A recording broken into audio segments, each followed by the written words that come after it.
Good afternoon and welcome to the October 18th, 2022 regular meeting of the San Francisco Board of Supervisors. Madam Clerk, would you please call the roll? Thank you, Mr. President. Supervisor Chan. Supervisor Chan. Chan present. Supervisor Dorsey. Dorsey present. Supervisor Mandelman. Mandelman present. Supervisor Marr. Present. Marr present. Supervisor Melgar. Melgar present. Supervisor Peskin. Peskin present. Supervisor Preston. Preston present. Supervisor Ronan. Ronan present. Supervisor Safai. Safai present. Supervisor Stephanie. Stephanie present. And Supervisor Walton. Present. Walton present. Mr. President, all members are present. Thank you. The San Francisco Board of Supervisors acknowledges that we are on the unceded ancestral homeland of the Ramaytush Ohlone, who are the original inhabitants of the San Francisco Peninsula. As the indigenous stewards of this land and in accordance with their traditions, the Ramaytush Ohlone have never ceded, lost, nor forgotten their responsibilities as the caretakers of this place, as well as for all peoples who reside in their traditional territory. As guests, we recognize that we benefit from living and working on their traditional homeland. We wish to pay our respects by acknowledging the ancestors, elders, and relatives of the Ramaytush Ohlone community and by affirming their sovereign rights as First People. Colleagues, would you stand with me to recite the Pledge of Allegiance? I pledge allegiance to the flag of the United States of America and to the republic for which it stands, one nation, under God, indivisible, with liberty and justice for all. And on behalf of the Board of Supervisors, I would like to acknowledge the staff at SF-Gov TV. Today we have Kalina Mendoza, who record each of our meetings and make the transcripts available to the public online. Madam Clerk, let's go to our 2 p.m. special order of business, and I do believe I see Mayor Breed. Yes, Mr. President, the special order at 2 p.m. is the appearance by the Honorable Mayor, London and Breed. The Mayor may address the board for up to 5 minutes. Thank you. Welcome, Madam Mayor. You have 5 minutes for any remarks that you may have for the public and for the board today. Thank you, President Walton, and good afternoon, supervisors. Yesterday, Governor Gavin Newsom announced that he will be ending the California pandemic state of emergency in February of 2023. While that is still a number of months away, it of course has led to questions about what this means for San Francisco. And as you know, we've been retiring a number of emergency orders over the last year. At the height of the pandemic, we had more than 50 emergency orders.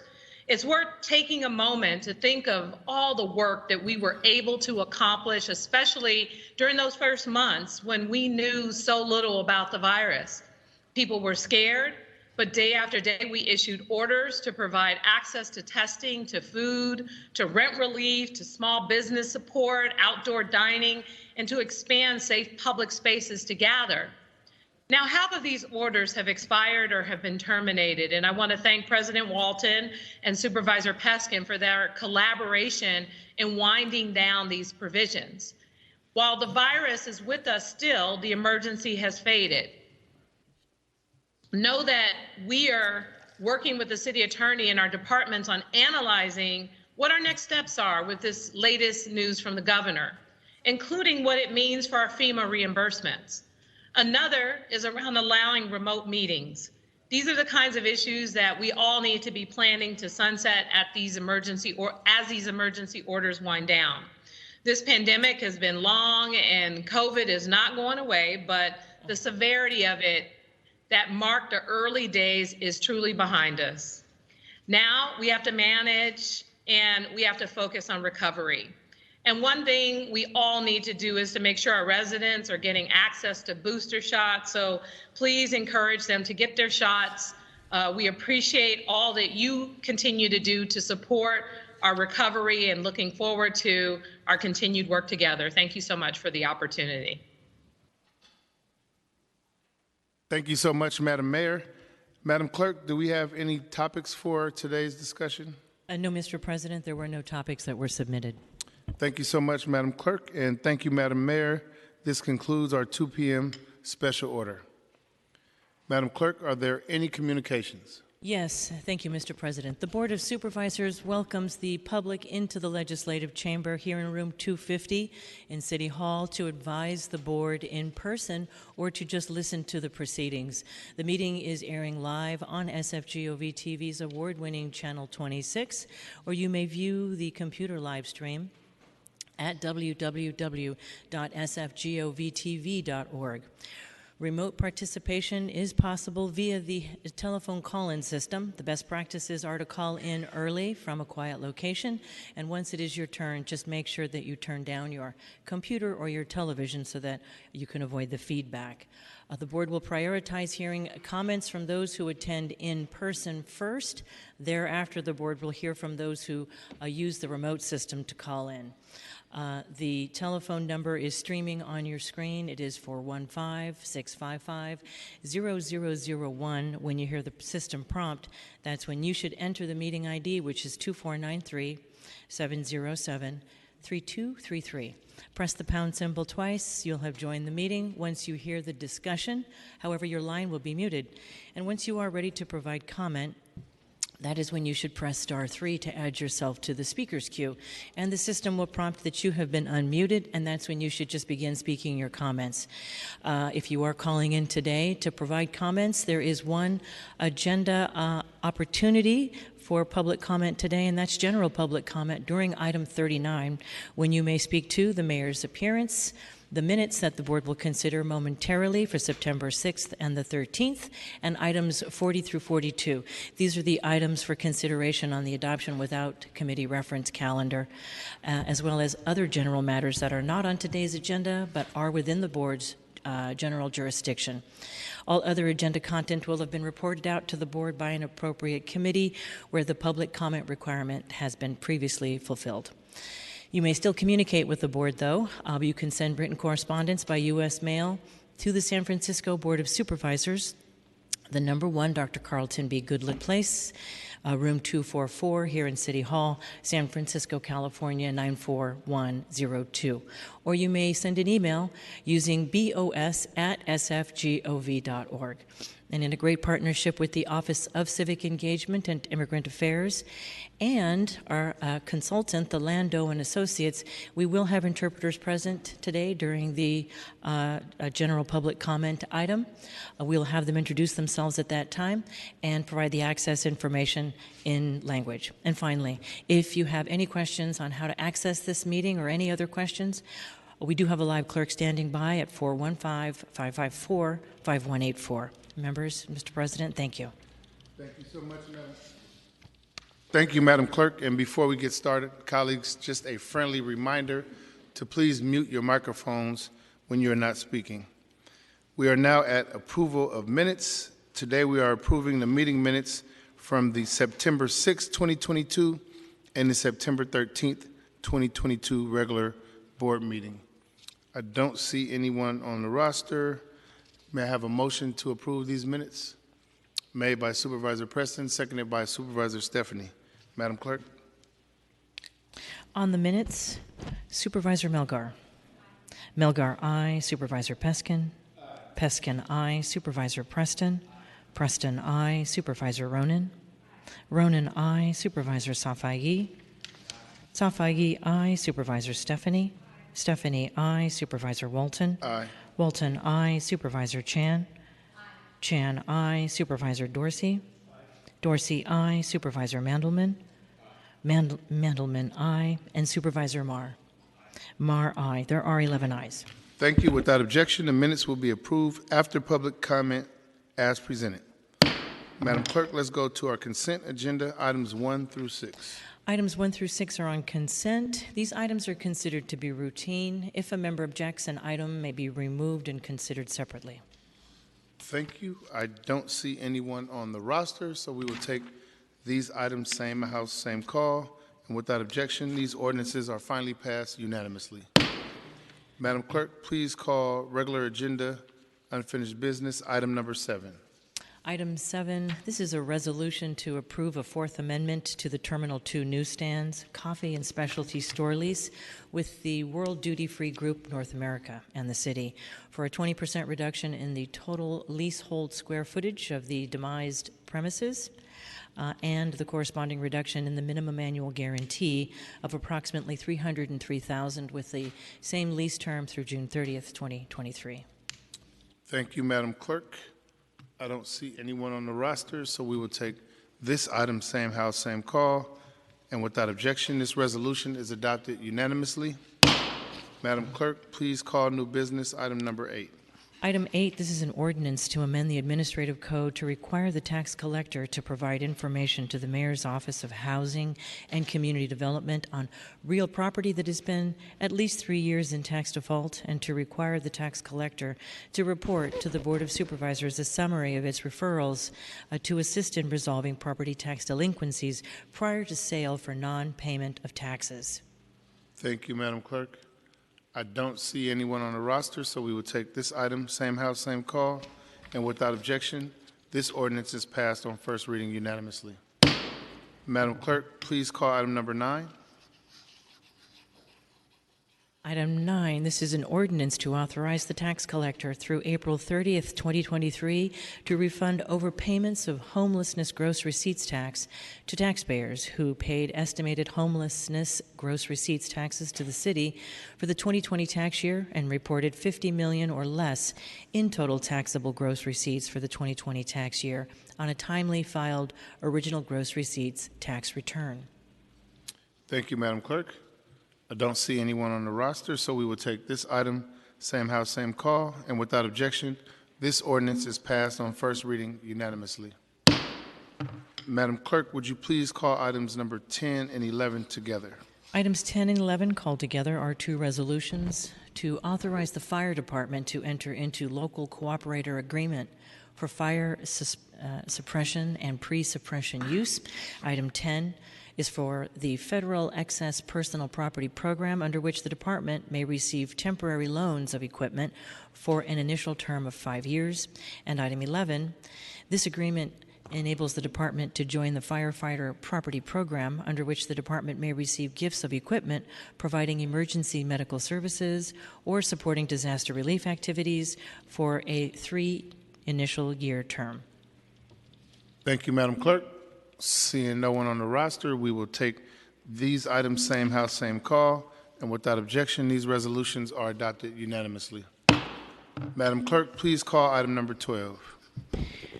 Item 12, this is a resolution that authorizes the Director of Property on behalf of the Sheriff's Department to extend the lease of approximately 18,000 square feet located at 1740 Folsom Street with 120 14th Street, LLC, for an additional 5 years for a $1 million base rent in the initial year and 3% annual adjustments, and to approve and authorize a 5-year lease extension beginning July 1st, 2022, with a total term of July 1st, 2002 through June 30th, 2027.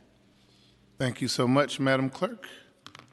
I don't see anyone on the roster, so we will take this item, same house, same call, and without objection, this resolution is adopted unanimously. Madam Clerk, please call item number 13. Item 13, this is a resolution to authorize the Department of Technology to enter into a First Amendment with Cellco Partnership doing business as Verizon Wireless to purchase wireless telecommunication services with an increased amount of approximately $21.1 million for a new amount of $30.6 million, and to extend the term by 4 years and 1 month for a new total term of 7 years through June 30th, 2027, with one remaining 3-year option to extend. Thank you, Madam Clerk. Seeing no one on the roster, we will take this item, same house, same call. Without objection, this resolution is adopted unanimously. Madam Clerk, please call item number 14. Item 14 is a resolution to authorize the city, acting by and through the Mayor's Office of Housing and Community Development, to submit an application to and to participate in the Pro-Housing Designation Program administered by the California Department of Housing and Community Development. Thank you, Madam Clerk. Supervisor Preston. Thank you, President Walton.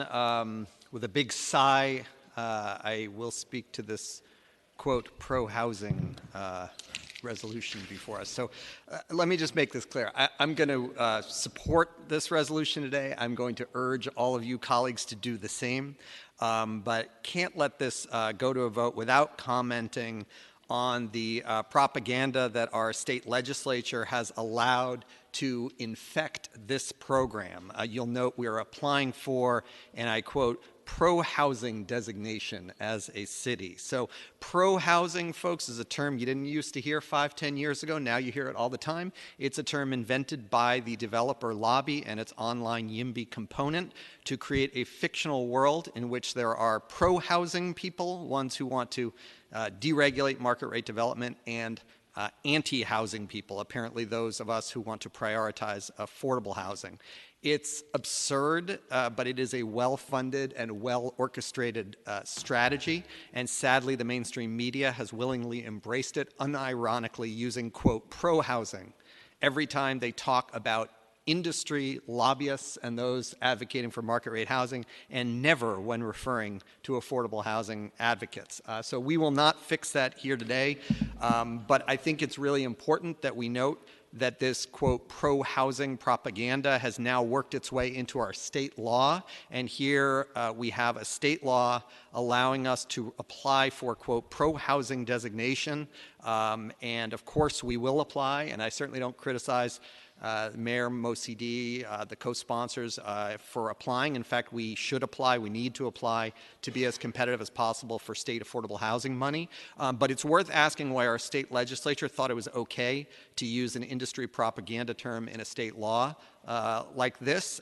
Consider for a second, colleagues, how, quote, pro-housing is defined under this law. Government Code 65589.9 lays out a list of what makes a city pro-housing. And notice what's in here, colleagues, not just by right zoning and streamlining and all the usual suspects, but also, quote, reduction of development impact fees. So by this definition, colleagues, if we get less money for affordable housing and transportation upgrades, we are apparently a pro-housing city. So this is an industry wish list. I also notice what is not in the definition of what's a pro-housing city, and that would be inclusionary zoning laws, anti-displacement policies, rent control, right to counsel for folks facing eviction, and routine rental housing inspections. So our state is actively working to undermine those things and then lecturing us about what is or is not pro-housing. So yes, let's vote for this resolution, but let's continue to reject propaganda that marginalizes those most vulnerable, whether it be all lives matter nonsense or the misuse of, quote, pro-housing in state law to mean pro-developer and pro-real estate lobby. Let's call it what it is. It's not pro-housing, it's pro-developer, plain and simple. So it's very sad that this propaganda is now part of our state law and contributes to our affordable housing crisis. Thank you. Thank you, Supervisor Preston. Supervisor Ronan. Just wanted to say hear, hear, and thank you, Supervisor Preston, for constantly fighting this fight against this ridiculous propaganda. Appreciate you. Thank you, Supervisor Ronan. Supervisor Chan? Thank you, and I share the sentiment with Supervisor Ronan. Thank you, Supervisor Dean Preston, for bringing this up to our attention. And I do want to flag, one thing about this program is that in my conversation and briefing with, I believe, sorry, my apologies, memory lapse. I think it was the Mayor's Office of Housing. Yes, and that the conversation was that there was already a city that qualified for this program without meeting all the housing elements demands, and that is Sacramento. And so it's not really equal for all city. Apparently that is, for Sacramento, didn't seem to need it to meet all those demands to be part of this program. So it's just something for us to all think about. Thank you. Thank you, Supervisor Chan, and thank you, colleagues. Well said. I don't see anyone else on the roster, so we will take this item, same house, same call, and without objection, this resolution is adopted unanimously. Madam Clerk, please call item number 15. Item 15 is a resolution to approve an original contract between Toyon Associates, Inc. and the Department of Public Health to provide regulatory report and reimbursement and revenue optimization services for approximately $8.5 million for a total contract term through September 30th, 2027. Thank you, Madam Clerk. I don't see anyone on the roster, so we will take this item, same house, same call.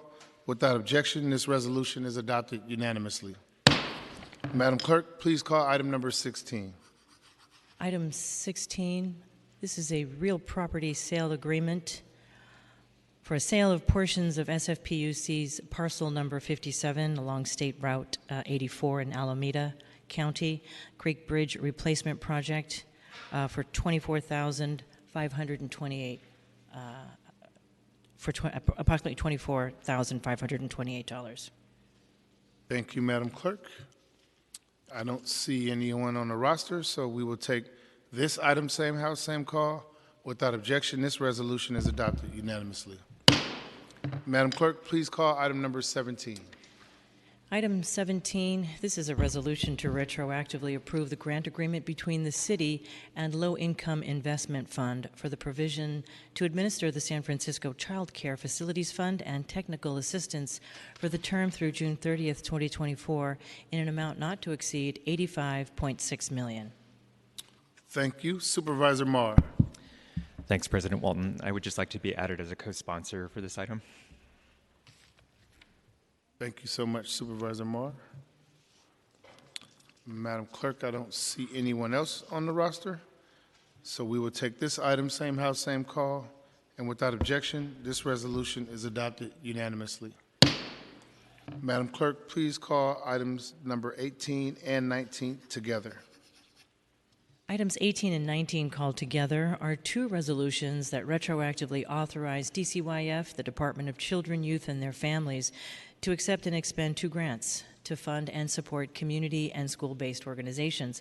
For item 18, this is a grant in the amount of approximately $15.9 million from Crankstart and offers up to an additional $7 million to be matched dollar for dollar, contingent upon DCYF raising up to $7 million from private donors by June 30th, 2022, for a new total of approximately $22.9 million. And this is specifically to provide summer programming focusing on literacy and math support, academic support, social, emotional learning, behavioral and mental health support, career, college support, and enrichment and physical activities for the term through September 30th, 2022. Item 19, this item accepts and expends a $500,000 grant from David and Catherine DeWild, specifically to support math and literacy programming for the Summer Together program for the term through September 30th, 2022. Thank you, Madam Clerk. I don't see anyone on the roster, so we will take these items, same house, same call, and without objection, these resolutions are adopted unanimously. Madam Clerk, please call items 20 through 22 together.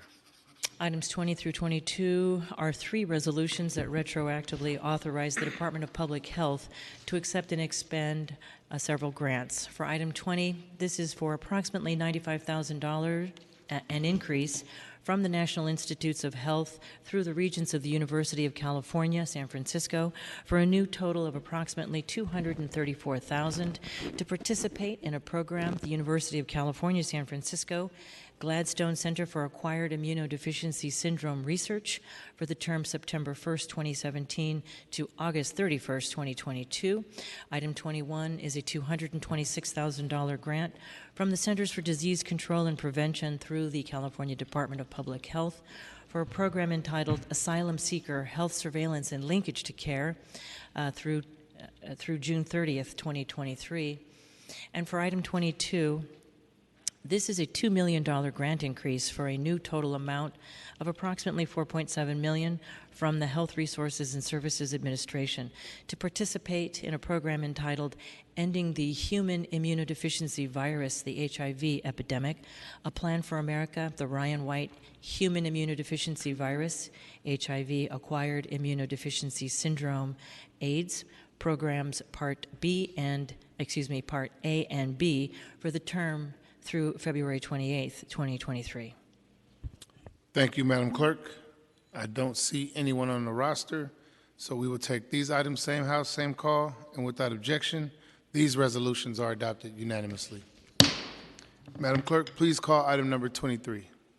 Item 23 is an ordinance to amend the administrative code to name the permanent supportive housing development located at 1321 Mission Street in memory of public health advocate Margot Antonetti. Thank you, Madam Clerk. Supervisor Ronan. Hey, can I please be added as a co-sponsor? Thank you, Supervisor Ronan. And Madam Clerk, I don't see anyone else on the roster, so we will take this item, same house, same call. Without objection, this ordinance is passed on first reading unanimously. Madam Clerk, please call item number 24. Item 24, this is an ordinance amending the Health Code and the Police Code to extend the sunset date for provisions governing medical cannabis dispensaries from December 31st, 2022 to December 31st, 2024, and to allow the extension of temporary cannabis business permits for an additional 120-day terms through December 31st, 2024, rather than December 31st, 2022, and to affirm the secret determination and to make the appropriate findings. Thank you so much, Madam Clerk. I don't see anyone on the roster, so we will take this item, same house, same call. And without objection, this ordinance is passed on first reading unanimously. Madam Clerk, please call item number 25. Item 25, this is a resolution to respond to the presiding judge of the Superior Court on the findings and recommendations contained in the 2021-2022 Civil Grand Jury Report pertaining to the Hunters Point Naval Shipyard in a time of climate change, and to urge the mayor to cause the implementation of accepted findings and recommendations through her department heads and through the development of the annual budget. Thank you so much, Madam Clerk. And I just want to state for the record, one, I want to thank community for their participation and their responses to our response and resolution in response to the Civil Grand Jury Report. As stating in the hearings, we will be focusing on the items that we can address as a city while we continue to push the Navy for 100% cleanup on the shipyard and making sure that our community is safe. I appreciate the responses to our resolution and will continue to move forward on what we provided as a response to the Civil Grand Jury Report. I also look forward to working with members of the community to create a task force, which is what we do have the authority to do. I know there are some folks that want us to be able to do more, and most certainly, believe me, there are things that I would rather be in a position to do so we can push the Navy and push the Environmental Protection Agency and push all the authorities that are involved with making sure that the shipyard is entirely clean. And we're going to do everything in our power to do that. But make no mistake about it, this is one step forward and one step closer to making sure our community is safe.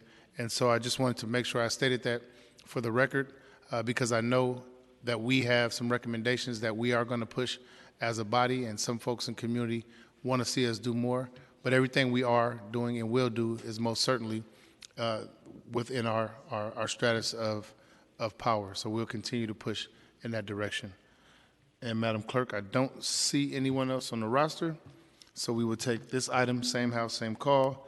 Without objection, this resolution is adopted unanimously.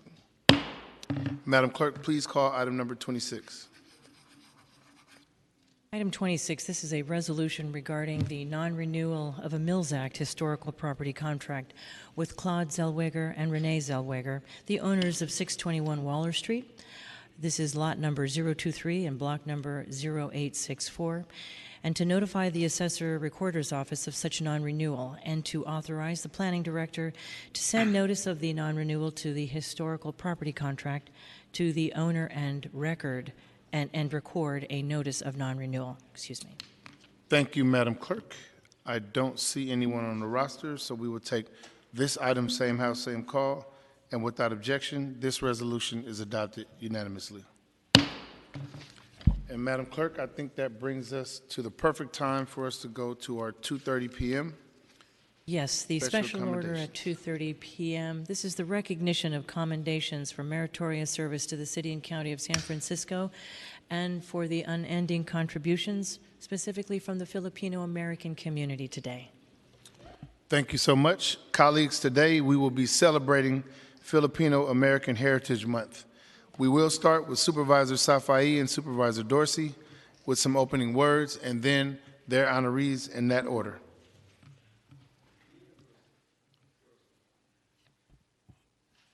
My script says Supervisor Safai, but I'll let you two fight it out.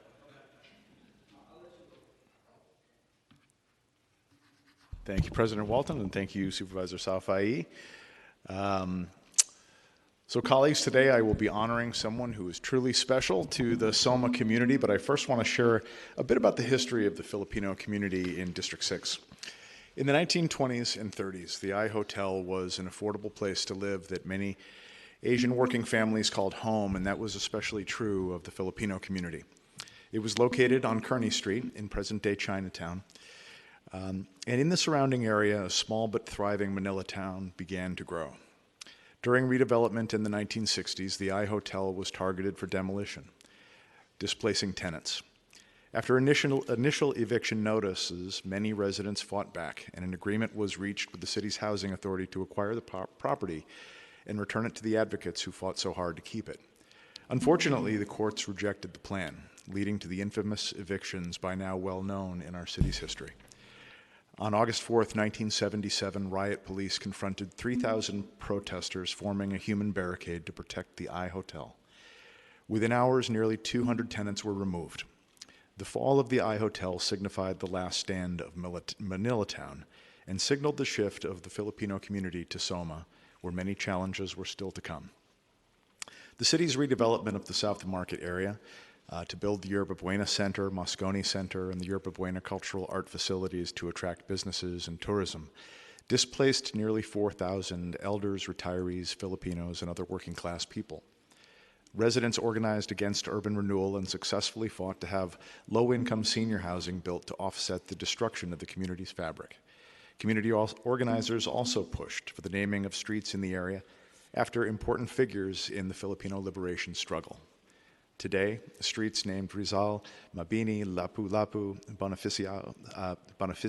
Bonifacio, and Tanang Sora offer enduring testimony to the spirit of activism that continued into the 2000s right up to the present day. Filipino activists and SOMCAN-led community efforts that saved Trinity Plaza tenants from eviction, mostly low-income residents and families, many of them my neighbors. Working closely with my predecessor, Supervisor Chris Daly, they secured housing for existing tenants in Trinity Place. And more than that, they won groundbreaking concessions like expanded rent control for new units. I myself live in one of those rent-controlled units, and the community's accomplishments to expand rent stabilization beyond 1979 and earlier units have become a model for expanding San Francisco's rent-controlled housing stock. It's also a model I'm proud to be working on with Supervisor Peskin and others on legislation currently underway to further expand rent control. In 2016, Soma Pilipinas was officially recognized by the City and County of San Francisco as San Francisco's Filipino Cultural Heritage District under the leadership of the Filipino American Development Foundation. In my short time on the Board of Supervisors, I've had the honor of working with many of the Filipino nonprofit organizations that remind District 6 of its Filipino roots and which continue the spirit of advocacy today, including Soma Filipinas, West Bay, United Playas, Galang Bata, Bayanahan Equity Center, and Cultivate Labs. Throughout Soma, we have so many markers of the community's impact, from Victoria, Manalo, Draves Park, Bessie Carmichael Filipino Education Center, the aforementioned streets named in honor of Filipino leaders, and of course the Mint Mall, which leads me to our District 6 honoree. Today I am honoring a small business owner, mother to the community, and my dear friend Tess Diaz Guzman. Tess, or Tita Tess, or Mama Tess, as she's known.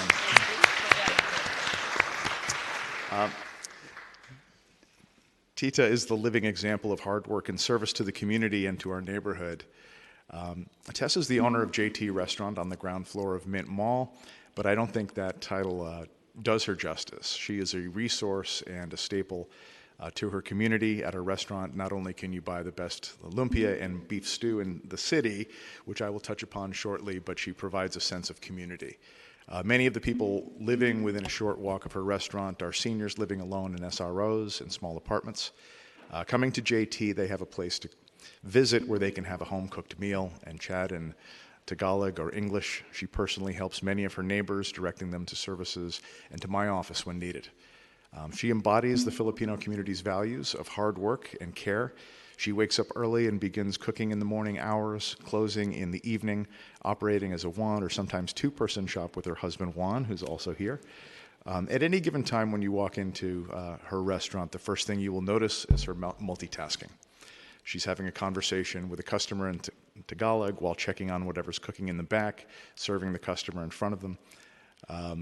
The second thing you'll notice is that her restaurant is the cafeteria-style setup with a wide array of options, everything from pancits to adobo, and of course her stellar lumpia, which many of us had the chance to snack on before this meeting. She cooks everything in her restaurant by herself. My personal favorite is a beef stew that, at the risk of sounding culturally divisive, puts my Irish ancestors to shame. Over the years, I have been a regular customer of hers, and I see her often in the faith community we share at St. Patrick's Catholic Church. She provides me influential guidance on which saints to enlist for which outcomes that I'm seeking, and in a church famous for having the best candles in Christendom. On one of my first days as supervisor, Madison Tam, my aide, and I went for lunch at JT. Madison actually had come to know Tess through a course she took at USF about the Filipino community, where she took a tour of Filipino sites. She remembers the joy that she experienced along with her classmates after visiting Tess and listening to her story. Supervisor Stephanie is actually going to be honoring the professor who taught that class today. I regularly go to JT to talk to Tess and enjoy her amazing food. As much as she is to the resource to her community, she's also a resource to me. She lets me know what the folks in the neighborhood are saying, what they're complaining about, what they need help with. Unfortunately, Tess, like many small business owners, is not immune to the economic windfalls of the last couple of years. With her downtown location, many of her lunch customers are slow to be coming back. She's seen a downturn in business, which is difficult in a restaurant industry that's already operates on razor-thin margins. Things are improving, but I encourage everyone to grab lunch at JT Restaurant as often as you can and tip well. Tita has a wall of awards from every prior District 6 supervisor, state legislators, so I hope that you will hang this on the wall to add to your collection. I am so honored to present you with this award. I'll come out shortly, but Tita, I would like to invite you to say a few words now.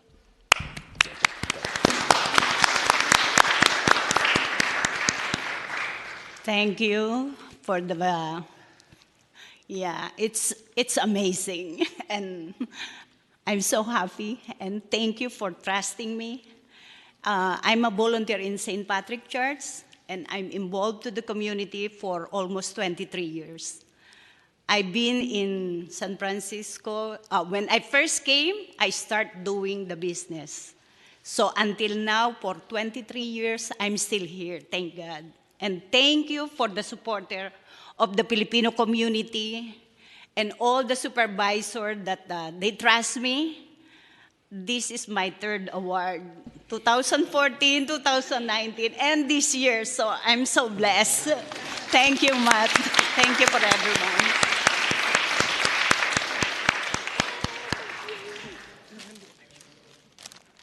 Thank you so much, Supervisor Dorsey, and congratulations again, Tess.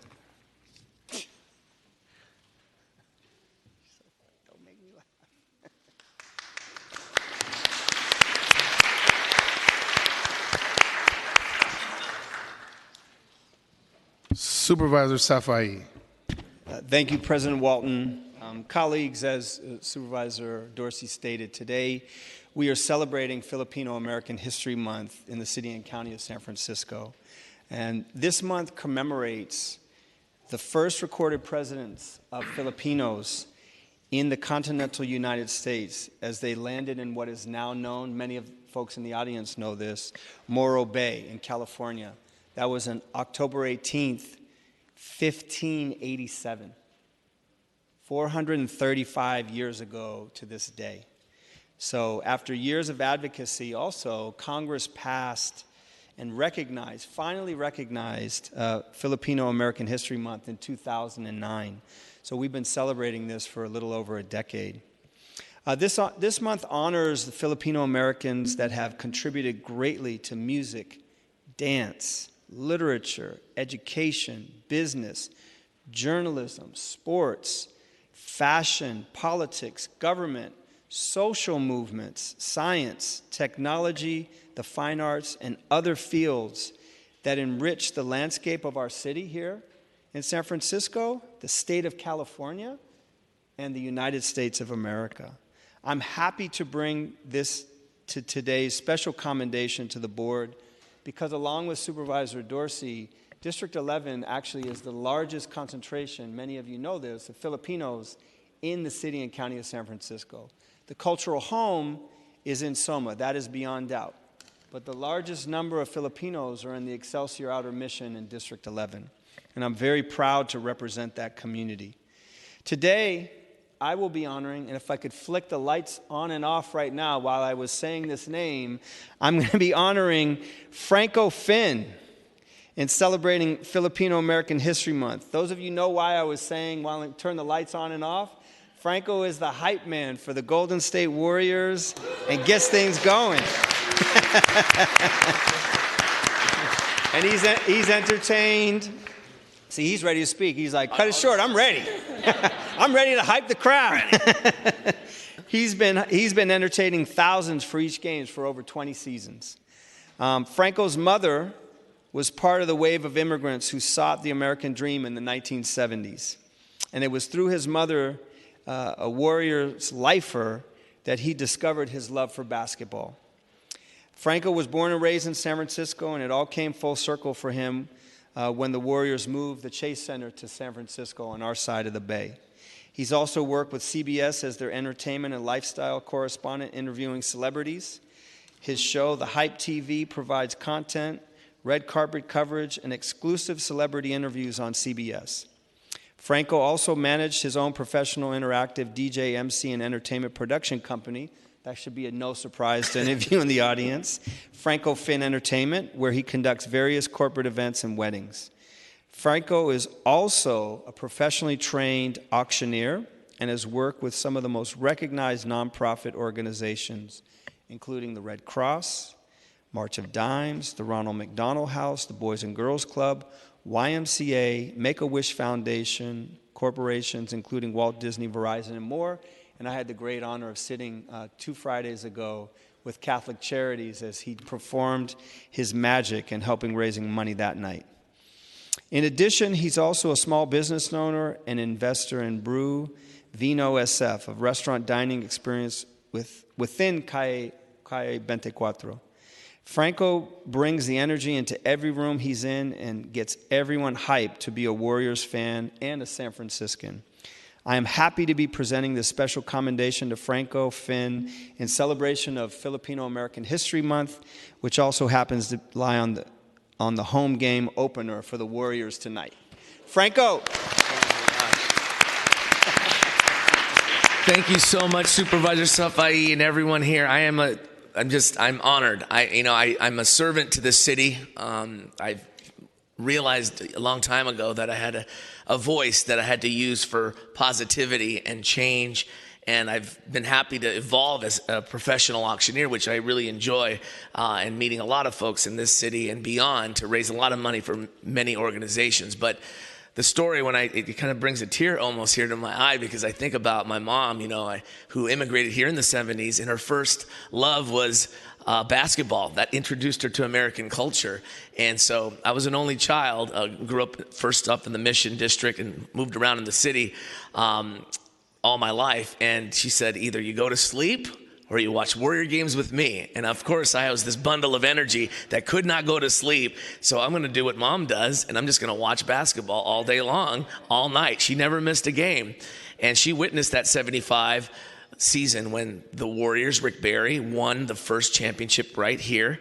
And it's just like a storybook kind of story, because 40 years to the date, 2015, she gets to see her son with the Golden State Warriors, her favorite team, win the first NBA championship, or the second, after 40 years. And so she's seen that. And it's just such an amazing honor to be here. And I'm just excited to keep going and serving the city. And I just got to say, make some noise. So thank you. Thank you, Supervisor Safai, and congratulations, Franco. Obviously, you got a lot of fans in this room.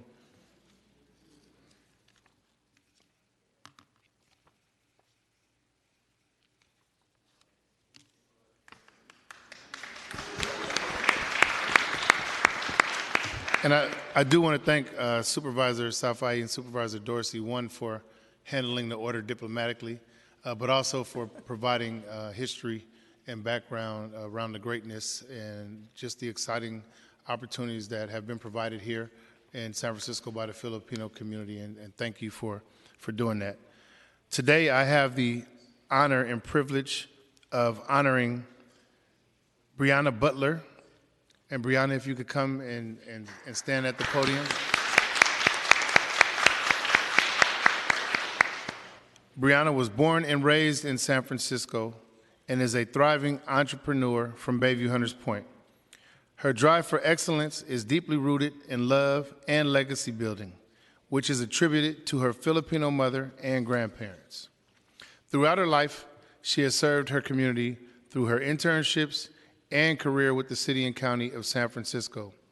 Some of her greatest efforts were poured into initiatives such as the City Eats, and now, which we will break ground on Saturday, the new Southeast Community Center at 1550 Evans. Recently, receiving her Master's of Arts in Leadership from St. Mary's College, she considers herself a student of life. Following her time spent as a city employee, Brianna is now pursuing a journey in winemaking. Established in 2021, BL Estate is a new local private label wine that Brianna and her family are excited to share with the community. I can remember when she was working at the Southeast Community Facility a few years ago, and you could see her leadership ability and love for community from onset. She has been committed to supporting the needs in the community, and no task was too small for her to take on.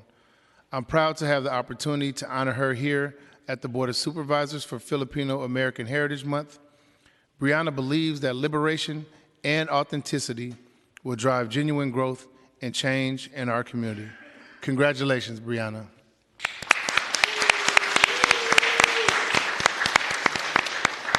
Thank you, Supervisor Walton, or President Walton, my apologies. I don't have much to say. I think I'm just embracing all of the greatness I'm standing alongside in today's honoring. So really grateful to be amongst many leaders and many staples in our community. And my career is just now beginning. So I've made a couple pivots. I'm 31 years young, and I look forward to continue connecting with everyone and continue driving good work in our community. So thank you.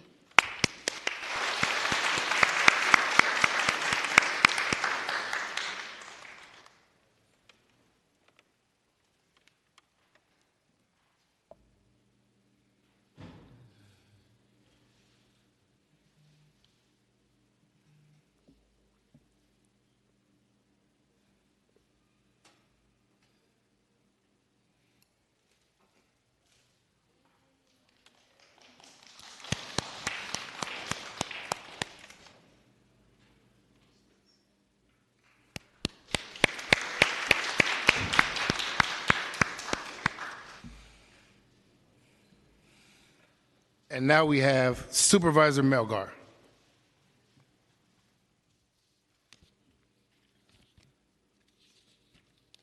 Thank you, President Walton.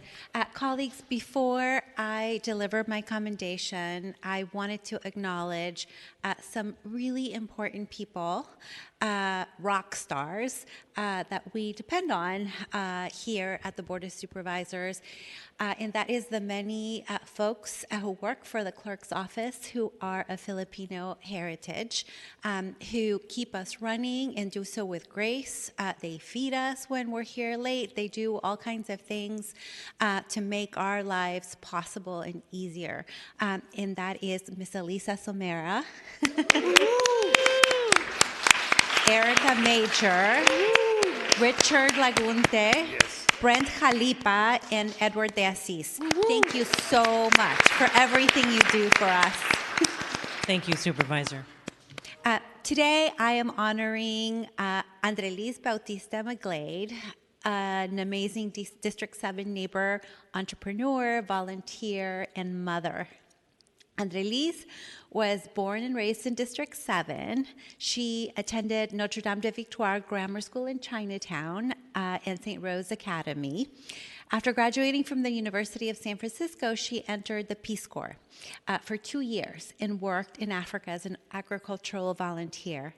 She returned to the U.S. and headed to Washington, D.C., where she started the Deluxe Restaurant Group that she sold in 2010 after 17 years. Andrelis is right now the president of Pharmacopoeia, a San Francisco Bay Area company whose mission is to create healthier and affordable body hair products. She also volunteers as a board member of Kidstock, helping youth build confidence with singing and acting. She continues to serve on the St. Cecilia's Mothers Club, which just put up their annual festival this weekend.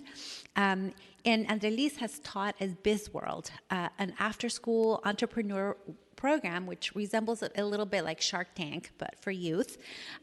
She has been a member of the Filipina Women's Network since 2017.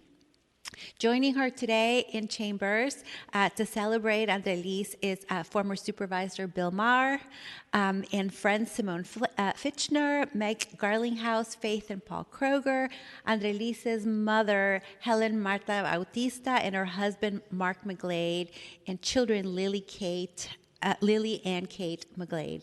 Andrelis, I'm so proud of you, and I'm so proud to be able to give you this award. If you could come up and say a few words. Thank you.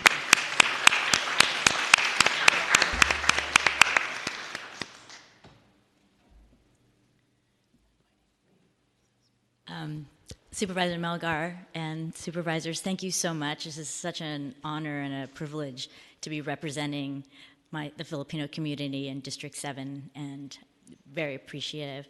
I do also want to thank my grandparents who came here many years ago, sacrificed for a better life for their families so that we could make San Francisco our home. So thank you very much.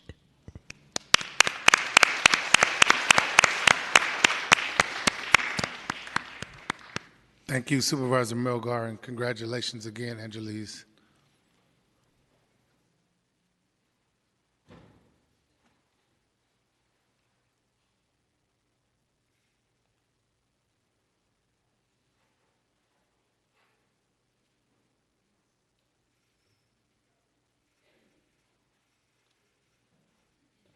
All right.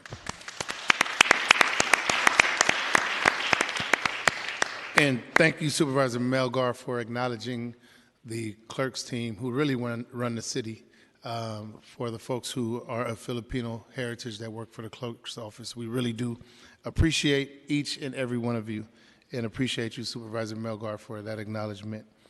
And before we go on to Supervisor Peskin, I have been reminded that we have former Supervisor Bill Maher here in the chamber with us. If you could please stand and be acknowledged, Supervisor.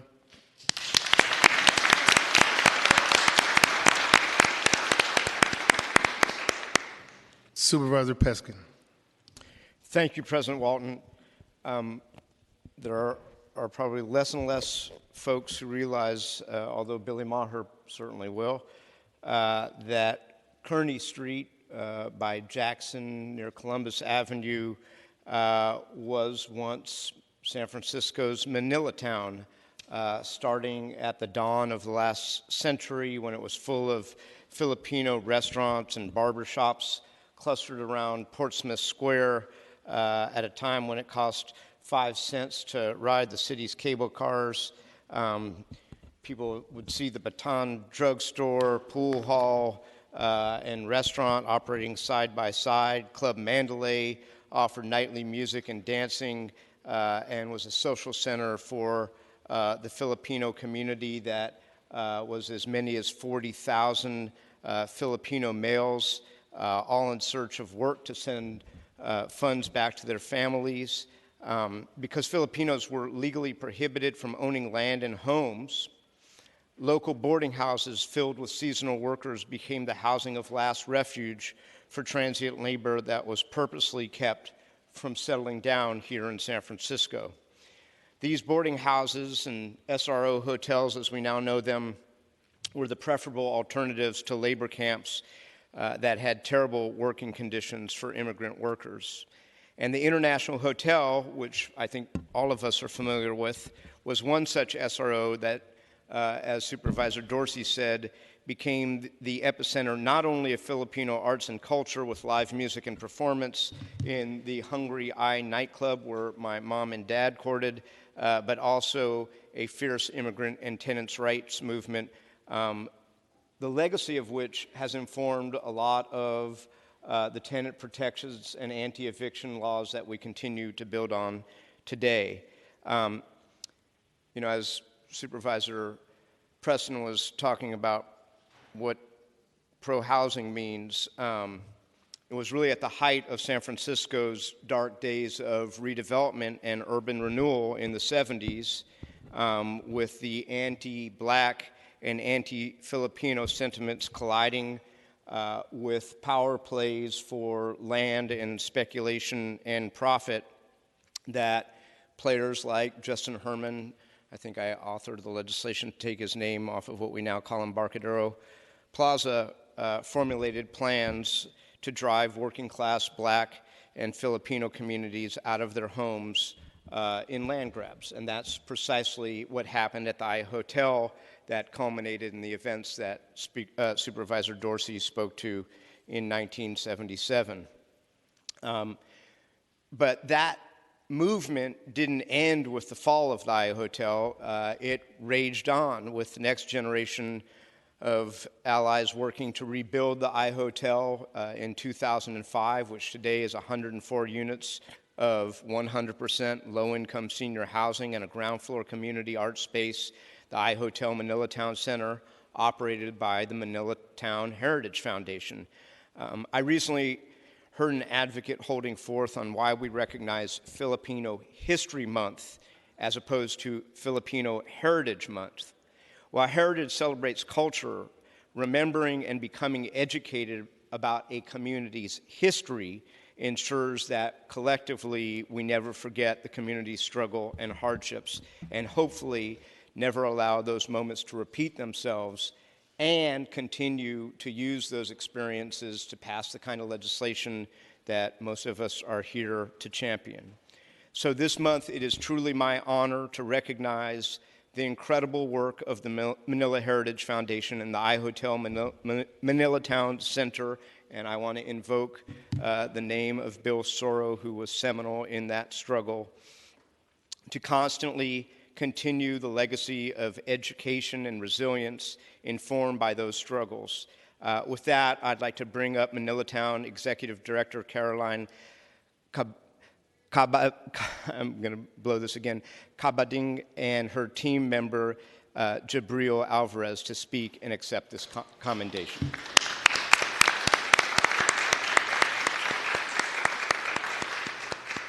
Thank you, Supervisor Peskin, and thank you, supervisors, for this honor.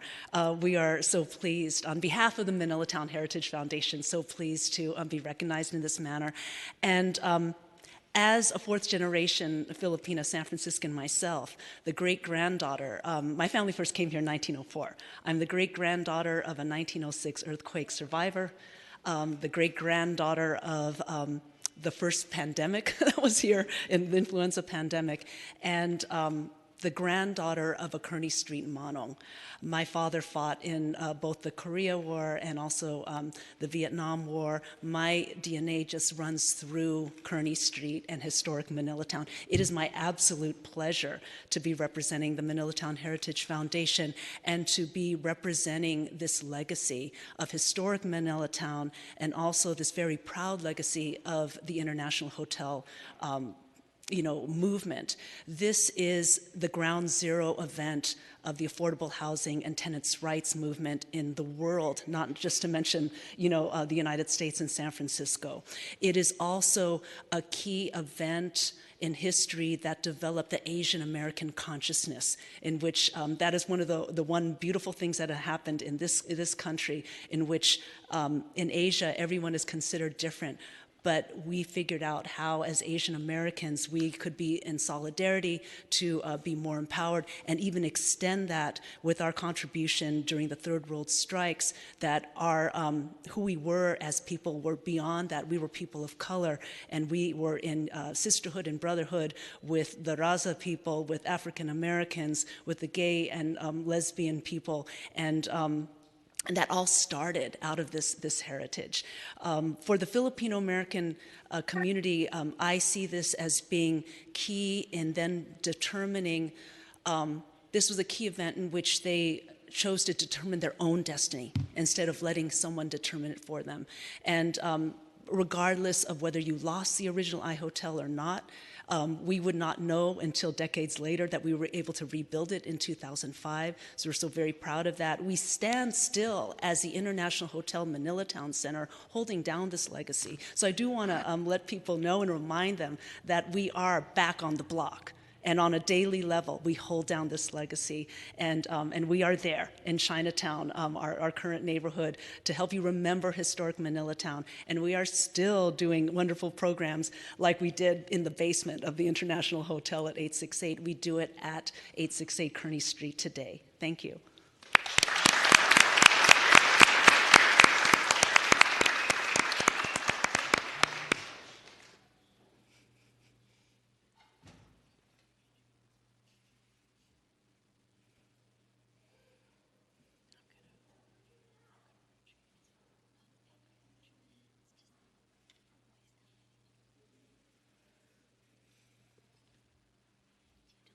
Right. Thank you, Supervisor Peskin. Supervisor Preston. Thank you, President Walton, and thank you, Supervisors Dorsey and Safai, for your work in organizing this today and for your introductory comments. I am very excited to honor an amazing Filipino-American activist who lives and works in the Tenderloin, Jaime Viloria.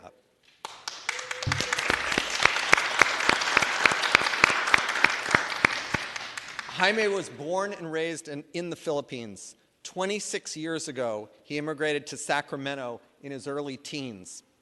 In middle school and high school, he saw the beauty of multi-ethnic California as well as the ugliness of racism deeply ingrained within U.S. society. He quickly learned more about the injustices in U.S. history and its effect on people like him. This started his path towards learning more about history, politics, and society. In college, he switched from majoring in computer science to political science. His first protest march was against the war in Iraq in 2003, and then in 2010 he moved to San Francisco, first landing at Treasure Island, and then eventually moving into the Tenderloin, where he learned more about how society treats people who have less or no money. Jaime is a 12-year resident of the Tenderloin. He has spent years empowering and strengthening the voices of the residents of the neighborhood. In 2015, Jaime became a food justice leader with the Tenderloin Healthy Corner Store Coalition, where he helped the community establish 4 corner stores serving produce and healthy foods. At the same time, he helped organize residents to form the Tenderloin People's Congress, which has become an important voice for the community and often here in these chambers. 2 years later, Jaime became a full-time community organizer with the nonprofit organization TNDC, whose first project, his first project there was actually organizing residents to engage in the planned redevelopment of the Civic Center public realm, where he ensured that Tenderloin residents had a voice and would be included in those important conversations. Jaime and other residents later formed the Better Lower Eddy Street as a sidewalk activation campaign, which was derailed for a while with the pandemic, but is being reestablished now. He has led voter education, outreach, and GOTV efforts in partnership with other organizations in the Tenderloin and in Central Soma. And I want to emphasize, even though Jaime himself could not vote because he was not a U.S. citizen, for over 5 years, he educated and encouraged residents of the Tenderloin to vote by organizing voter education forums, candidate forums, voter registration drives, and visibility events such as the Walk with Wendy marches to City Hall to encourage voting here in San Francisco. Those are co-organized with Hospitality House and Tenderloin People's Congress and serve to remind, educate, and inspire residents that their vote matters and they needed to vote every election. Jaime often has said, voting is an individual act, but it takes a collective effort to be heard. During the pandemic, backed by the community, Jaime quickly sprung to action in many ways, but especially organizing around restoring essential public transit lines. And this is when I first started working closely with Jaime. In fact, it was at a rally calling on the SFMTA to restore the 31 Balboa. And he was not only a leading organizer to get back the 31 Balboa, but also a leader in the effort to unite all voices of riders across San Francisco who needed their own transit lines back. And he led a citywide efforts to build a coalition to restore Muni service, to support others who needed their bus lines back, and to prevent the situation of communities and neighborhoods being pitted against each other and against riders in other communities. His work played a crucial role in restoring public transit lines that would otherwise have been abandoned forever. Jaime has since become a board member with San Francisco Transit Riders and is, in my opinion, one of the most effective and outstanding transit activist leaders in the city and county of San Francisco. Finally, some exciting news that happened last month in Jaime's life. On September 13th, 2022, after over 26 years since he immigrated to the United States from the Philippines, Jaime Valoria became a U.S. citizen and will be voting for the first time, along with other residents of the Tenderloin, in this upcoming election. So the timing of this, the timing of this celebration and commendation could not be better. So Jaime, you are a leader not only in the Tenderloin, but across the city, and I'm honored to celebrate you here today for Filipino History Month. Thank you. Good afternoon, everyone. Magandang hapon po sa mga kababayan. First off, to Supervisor Dean Preston, thank you so much for this recognition. And thank you so much to your staff and for all the support they've given, especially to Preston Kilgore.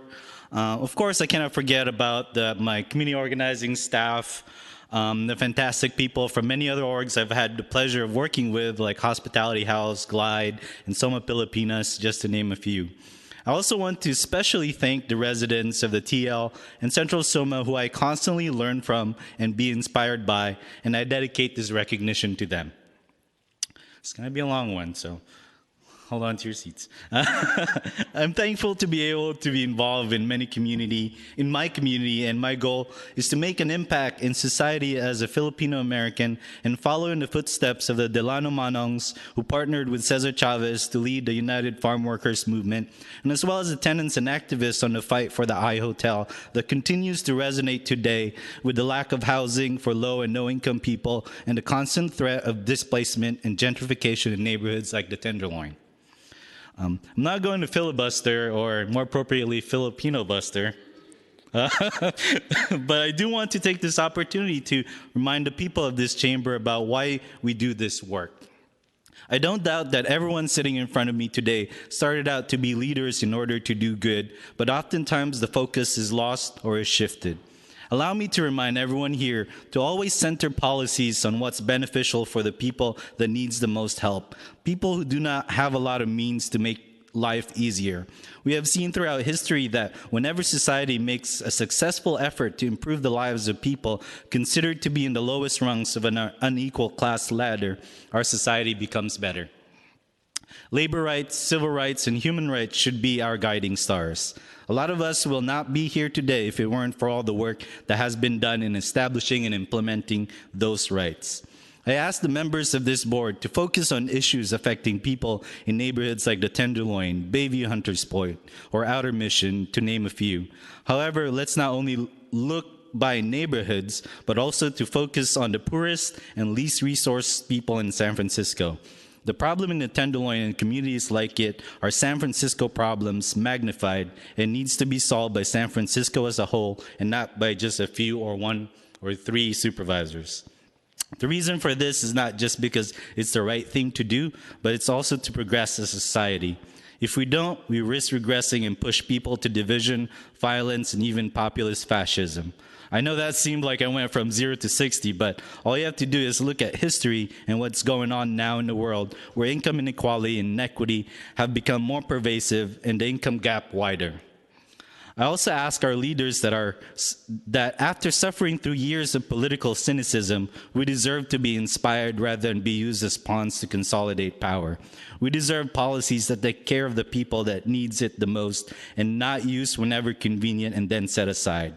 I challenge you all to risk your own political careers to do the right thing, especially if it's the impactful in furthering the good even after your tenure. I hope others outside of these chambers and in this building, especially ones who have the power to do good, to do the same, rather than dividing and conquering. Inspiration and unity have more impact than division and coercion. I'll end my statement by sharing this phrase. When one person in our community falls, we all fall. And when one person rises, we all rise. As Manong Larry Itlong succinctly said, isang bagsak. And one more thing. Go Warriors.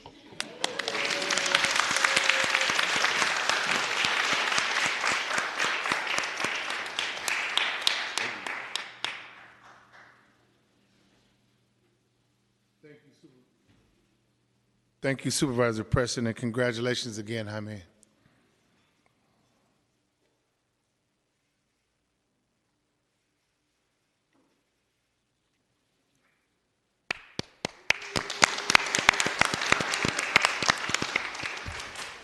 Supervisor Ronan. Thank you, President Walton, and I am so excited to honor Julio Soro today. Julio, if you can come up to the mic and be recognized.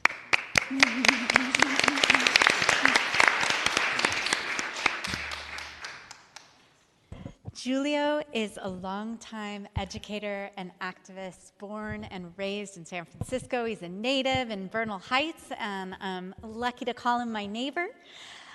Julio is the son of my dear friend and community activist, Juli Milanesi, who's in the crowd, and the late Bill Soro, who Supervisor Peskin mentioned, who's a legendary and beloved community organizer. But Julio has made quite a difference in San Francisco in his own right. Since his own childhood, Julio has been aware of the struggles of youth, immigrants, and working class people in our communities. From joining the movement for immigrant rights in response to California's anti-immigrant Prop 187 to the many local efforts to protect and develop affordable housing in San Francisco, Julio has always been active with community grassroots movements and causes.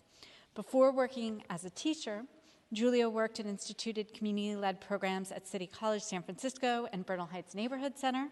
He left San Francisco for a couple of years to teach in the Bronx, where he helped start a New York chapter of United Players, the violence prevention and youth development organization founded by Rudy Corpus.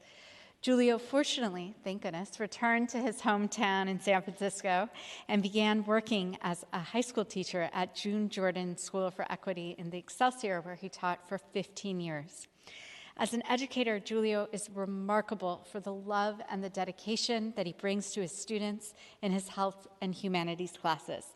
Julio is beloved for taking the time to listen and to learn from his students, and models a dynamic classroom where conversations around social justice are discussed and mindfulness is practiced. Julio is the kind of teacher who takes the time to get to know his students and has been known to go above and beyond for them. As one example, and this is one of many, Julio learned that ICE agents raided his student's home and arrested her parents. He rushed into action and connected the family with San Francisco's Immigrant Legal and Education Network, and fortunately, the family today remains lawfully in the United States. That's the kind of educators that we're so lucky to have in San Francisco, like Julio, that do not get recognized nearly enough, in my opinion. This is just one of the many examples of your dedication, of Julio's dedication to his students and your skills and specialness as an educator. Julio has been a long and active member of the Teachers Union and is also the father of 3 beautiful, beautiful children. We are so proud and so happy to be honoring you today, Julio. Thank you for all of your service and activism for our communities. We love you. Congratulations. Thank you.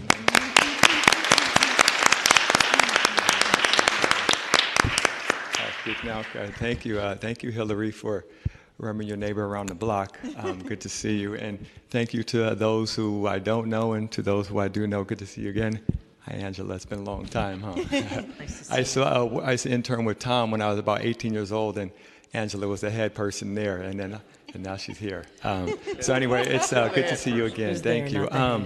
So thank you, and I appreciate those words and just the spirit where we came from. We heard the International Hotel a lot, and just kind of like the spirit that I was taught and embracing and still working today really came from a lot of people who came before. There was Uncle Al Robles, the Middletown Heritage Foundation that we came out of, and there's just also so many people that came and just did this work in this community, in the Filipino community, that's always about all people. And there's people like Jamie Sagisi, who's still doing work, and Jenny Bartolonis, who's in Hawaii, and the PEP program, which my daughter goes a Longfellow, and I got to actually go there right after her to pick her up.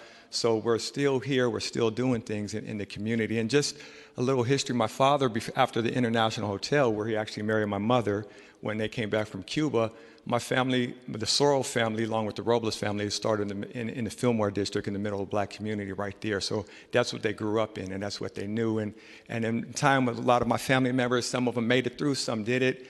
But my father, and I have to credit, he made a change in his life when he went to Cuba. And he got to see brown people and black people and not tore up and tore down. And he came back and he said, I'm going to do something different. Excuse me. So when he came back here, he knew he was going to make a change. And it is about housing, but it's about the people who's at the bottom and the people who keep pushing people at the bottom. And for what I come up in the Filipinos that I'm raised with, we fight back, and we fight for all people. And there's people that are not here. I got so many homies from San Francisco that's not here no more, and they've been pushed out, they've been gone. So we're still fighting for those that's not here, because we're not going to have this History Month if we don't say, you know what, Filipinos are going to stay here. Black people are going to stay here. Latino people are staying here. We're going to stay in the city, because otherwise it's not going to be worth it. And it's these tears because my father's not here and his name was mentioned more than a few times. And it is always out of love, and at the same time, there is an anger. And it's not, and what's happening here in the city, all the glass condos that's being built, it's not being built for any of the Filipinos that we came up with. And it's not being for the people that we were raised with. So we're trying to still stay here. We're going to stay here. We're going to keep fighting here. Even if there's a few of us that are left, we're going to be here because that spirit is strong, and that's the Filipino spirit. And you heard a couple of things before, and we also say mabuhay, which means power to the people.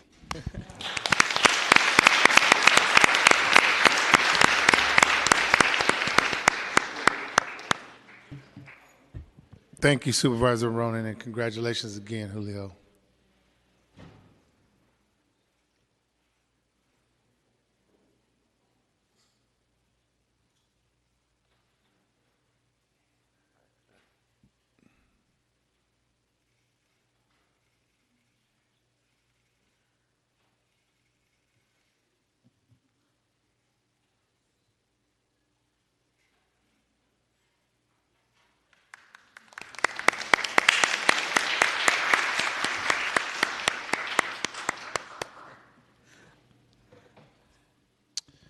Supervisor Stephanie. Thank you, President Walton. I am just so impressed today with all the nominees and honorees. I just teared up. That was just so powerful. Your honoree, Supervisor Ronan, and thank you to Supervisors Dorsey and Safai for kicking it off. It's just really special when we get to do this. And I am very excited about my honoree, Dr. Joaquin Gonzalez, and I'm very happy to be able to honor you for Filipino Heritage Month. Dr. Gonzalez, or Prof. J, as his students call him, is the Vice Provost of Global Affairs and the Mayor George Christopher Professor of Public Administration at Golden Gate University. Prof. J also chairs GGU's Department of Public Administration, the oldest public administration program in Northern California. Prof. J is a longtime Filipino-American community leader, and he has been the energetic president and CEO of the Filipino Senior Resource Center of San Francisco since 2014. After the horrific events of 9/11, he accepted a call to public service from Mayor Willie Brown, who appointed him as Commissioner of Immigrant Rights for the City and County of San Francisco. He served our city in that capacity for nearly 10 years. And in recognition of Prof. J's outstanding public service, in 2005, the United States Congress awarded him with a special congressional recognition. Prof. J is a 4-time Teaching Excellence and 5-time Research Excellence awardee. You're making me want to go back to school. He has held professional appointees at the National University of Singapore, De La Salle University, and was the founding director of the University of San Francisco's Yuchengco Philippine Studies program. Prof. J also served our county as a U.S. Department of Defense pre-deployment trainer for the U.S. and Philippine Armed Services and is presently a senior technical advisor for the U.S. Agency for International Development Projects in the Philippines and Tanzania. He also has written 20 books highlighting our city's API and Filipino American experiences in senior care, homeless care, immigrant rights, veteran care, gun safety, thank you, and school safety. Prof. J, San Francisco is grateful for your service to the Filipino community, our city, the county, the country, and for all you have done to help foster the next generation of public servants. I'm so proud to be able to honor you today, and we would love to hear from you.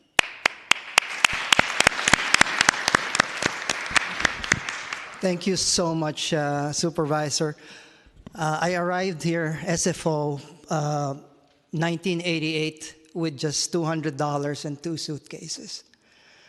In search of the American dream.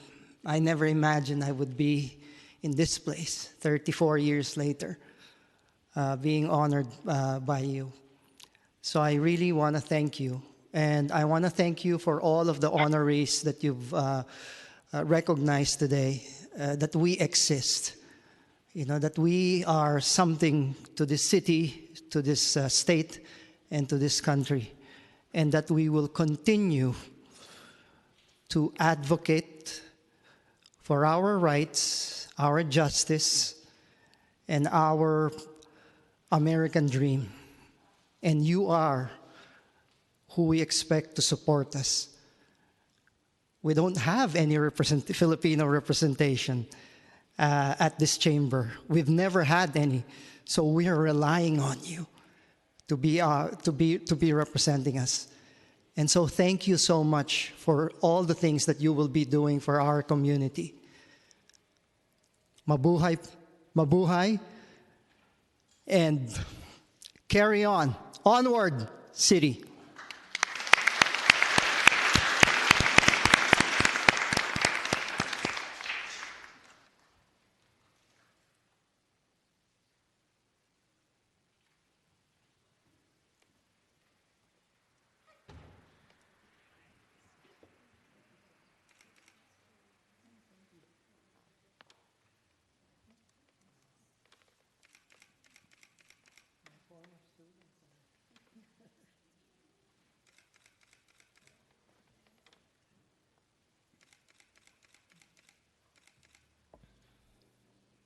Thanks again, Supervisor Stephanie, and congratulations again, Prof. J.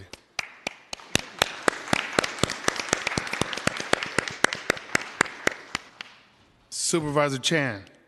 Thank you, President Walton. And all of this conversation around International Hotel reminds me a photo that I have sitting in my dining room, and that is actually from the Chinese Progressive Associations. And it was the protest at iHotel, and remind us the Rainbow Coalition. And it also reminds us that the fight decades later continues. The struggles continue. But I also believe that the Rainbow Coalition continues here in the chamber today, too.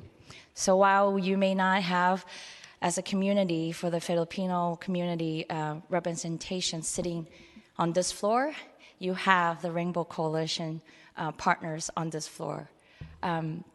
And that leads me sometimes, in despair, thinking about we still in this fight decades later. I feel the anger, I share the anger. But today also is a day that I share a hope, the hope that is given to me by people like that, the District 1 honoree, Chantal Laber Unto.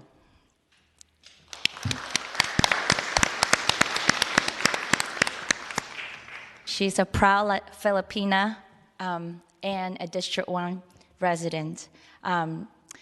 Chantal was born and raised in San Francisco. She received her bachelor from San Francisco State and her master's in urban and public affairs from the University of San Francisco. She has dedicated herself, continuing that tradition and fight against displacement and advocating for housing equity for all San Franciscans.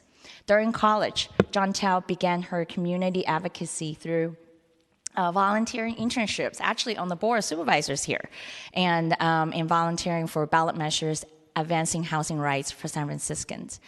After college, Chantal joined Soma Filipina Filipino Cultural Heritage District as their lead consultant, where she worked to advance community stabilization through her creation of the Cultural History, Housing and Economic Sustainability Strategies report for Soma Filipinas. So while working for the Filipino Cultural District, Chantal wrote over 15 articles, including 2 top stories as a freelance reporter for 48 Hills. Now combining 2 of her passion, writing and community activism, Chantal is the community organizer and staff writer for People Power Media. At Power People Media, Chantal facilitates the Race and Equity in All Planning Coalition, where she oversees nearly 40 grassroots organizations to advance racial and social equity in city planning. I'm grateful, I really am grateful for Chantal's tenacity and dedication to our community, and I am honored to present her with this accommodation. But before I do, I want to say just a quick few words, because I think that we should hear from them as well, is Joseph Smook and Diane Ruiz. They are the co-founders of the People Power Media, also District 1. Residents, they could not join us today, but they have just a quick words. I'm going to just briefly read their notes.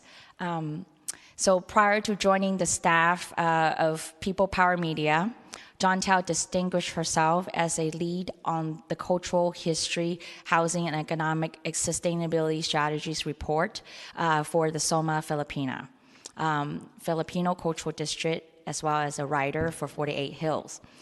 After joining People Power Media, her writing was quickly recognized after publishing 2 major pieces, one about the roots of anti-Asian violence and its connection to other people of color struggles, and the second about the importance of culture and the establishment of cultural districts by and for marginalized communities.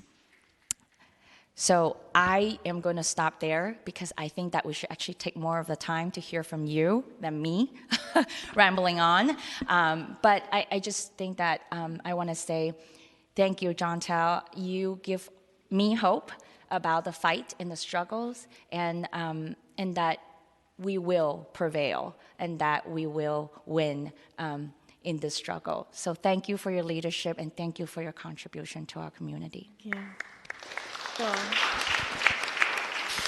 Thank you so much, Supervisor Chan, for this recognition, and thank you all to President Walton and all the Board of Supervisors here today. I didn't prepare words, so I'm just going to speak off the cuff, but I am just really appreciative of the legacies and histories being lifted up here in this room by my fellow honorees and by folks here. The Filipino community has a really rich history in San Francisco, 120 years. And many folks, our history is obscured. People don't know how much we've contributed to the fabric of this city, the labor that was put into building the city and building the Bay Area, the ways in which we contributed to the modern housing movement. And, you know, I want to say, while we really, I'm so deeply honored to be recognized for my contribution to the community, but really, it's more than just celebrating the work we've done and the folks in this room who I deeply admire, but it is also about investing in our community. The struggles that were lifted up today and the histories and legacies spoken here are still being experienced. Struggles with housing, struggles with, I want to say, the recognition of our World War II veterans who sacrificed their lives here in the south of Market to fight for this country during World War II. The fact that so many of our folks are struggling to be stable, to thrive. We need to do more than just celebrate, though it's beautiful, and you know, we all deeply appreciate it. We need real investment in the strategies that the Cultural District, Soma Pilipinas, has put forth in the calls and demands for more affordable housing, in the calls and demands for more investment in our youth. I really look to this board and hope that we can have your support in all of those strategies moving forward so we can do more than just celebrate, we can thrive, we can continue to be a living legacy. So really appreciate it. Thank you all so much.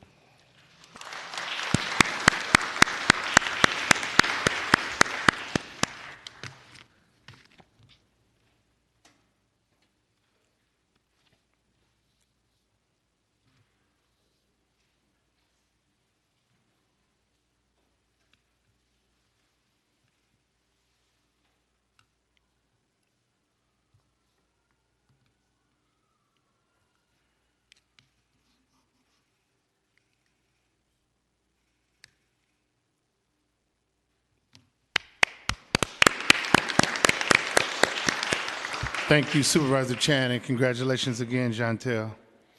And now we have Supervisor Mandelman.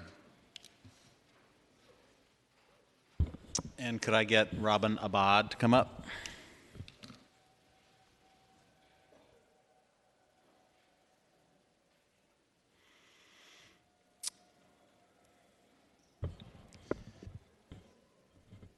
So, colleagues, today I am offering District 8 special commendation for Filipino Heritage Month to Robin Abad. As many of you may know, Robin is the director of the Shared Spaces program under the city's planning department. Under Robin's leadership, the city worked with small businesses, nonprofit, and arts and entertainment and cultural organizations to reactivate public spaces during COVID. For many small businesses and communities in District 8 and across the city, the Shared Spaces program has provided a much-needed and welcome lifeline during the pandemic. But folks may be less aware of all of the many other ways in which Robin has contributed to the many and varied San Francisco communities of which he is a part. Robin has worked as development manager and served on the board for Lyric, has volunteered for Frameline, served on the board of directors for Friends of Harvey Milk Plaza and Illuminate for the Arts, and last year was the torchbearer for the Pink Torch Procession, marking the beginning of Pride Month 2021. That list of organizational affiliations, however, does not begin to scratch the surface of Robin's involvement.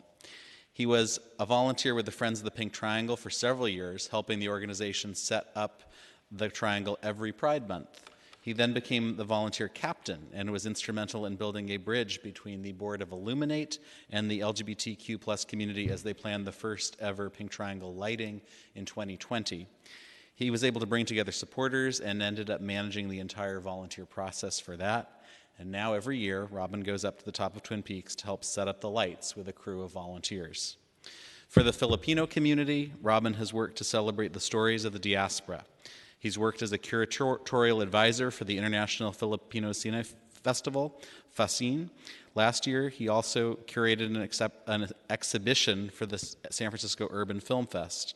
The exhibition was titled Echolocation, the Cultural Geopolitics in the South of Market, and was located at the Yerba Buena Center for the Arts in the heart of the Soma Filipinas Filipino Cultural District.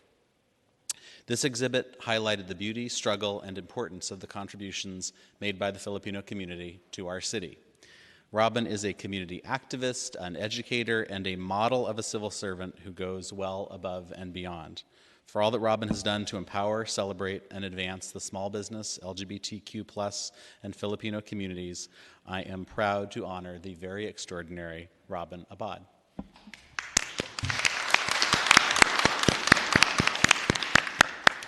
Thank you, supervisors, and thank you to my supervisor, Supervisor Mandelman, and his incredible team at the D8 office.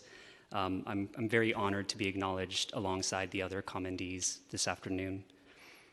I'd like to actually dedicate this honor to my grandparents, Felicidad Quiteles, Josefa Peñaflor Cruz Abad, and Eufrosino Miklat Abad. I'm a first-generation Filipino-American. My parents and my grandparents came to the United States. They left the Philippines during an era of military dictatorship. So that was characterized by curtailed civil liberties, the dilution of democratic institutions, and diminishing economic opportunity. Growing up in Los Angeles in the 80s, my brother and I were raised by our family to take defense of our civil rights as civic responsibility.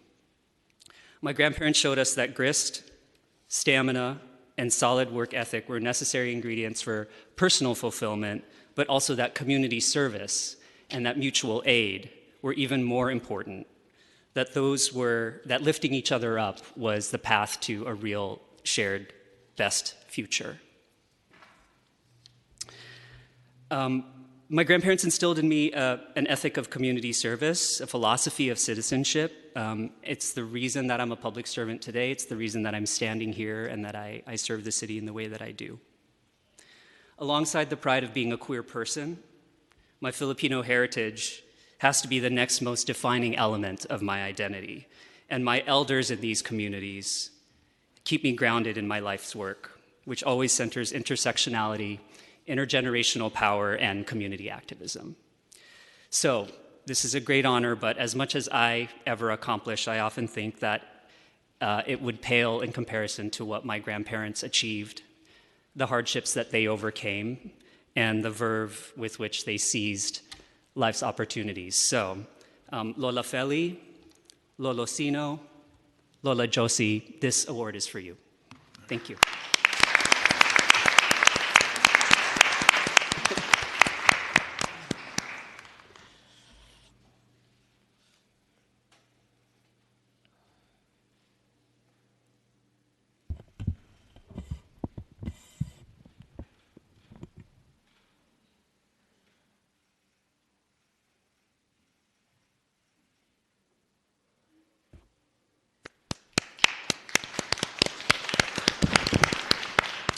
Thank you, Supervisor Mandelman, and congratulations again, Robin. Supervisor Marr.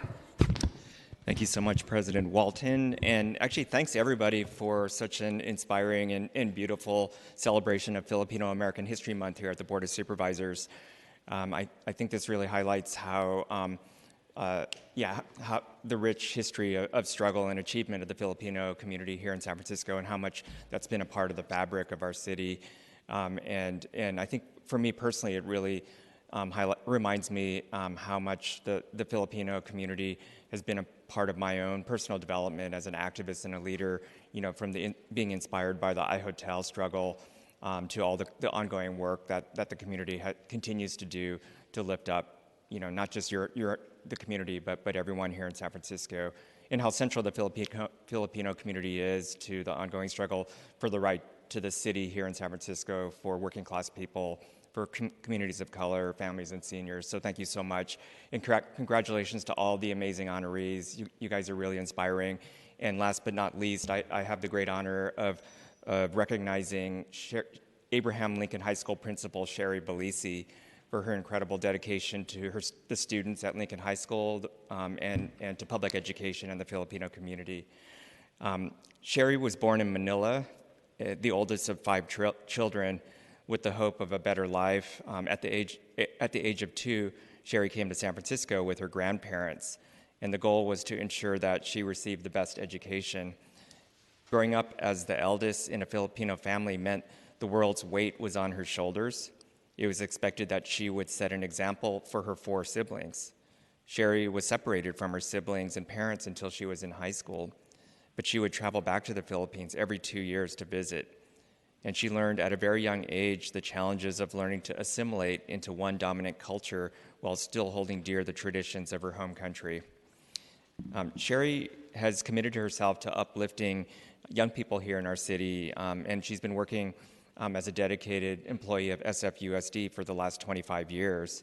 She started at San Miguel Children's Center, where she believed that motivated and engaged children are the future of this world. She moved on to peer resources at APG and ENE, then continued peer resources at Mission High School, and which sealed the deal. And she decided she wanted to pursue a career in counseling, and went to USF to pursue a master's in education with an emphasis on people personnel services. And then she transferred to Balboa High School as an academic counselor. And while at Balboa, this solidified her dedication to SFUSD. And later, as a counselor at Abraham Lincoln High School, Sherry even served as the class counselor for my legislative aide, Alan Wong. Then in 2016, she ascended to the current role as principal of Abraham Lincoln High School in the Sunset District. Under Sherry's leadership, Lincoln has become a really inspiring model of academic achievement and diversity and really support for everyone. And I know Sherry is really proud of the fact that Lincoln High School includes, I think about half the students are from Southeast San Francisco. And so it's an amazing school community at Lincoln, thanks to Sherry's leadership. And Sherry's been committed to helping all students, but she's been especially committed to helping those who look like her and students whose voices have not been heard. She has joined several professional organizations and dedicated her time to the Filipino Education Association. And through this organization until now, she has helped fundraise for scholarships for Filipino students. The joy of meeting families very similar to hers makes her feel she is helping the next generation of Filipino students achieve their dreams. And throughout her work, Sherry ensures that she constantly builds leadership skills in her staff and others. And with her positive attitude and tireless dedication to encouraging others to work hard and succeed, she consistently centers and lifts up the voice of students.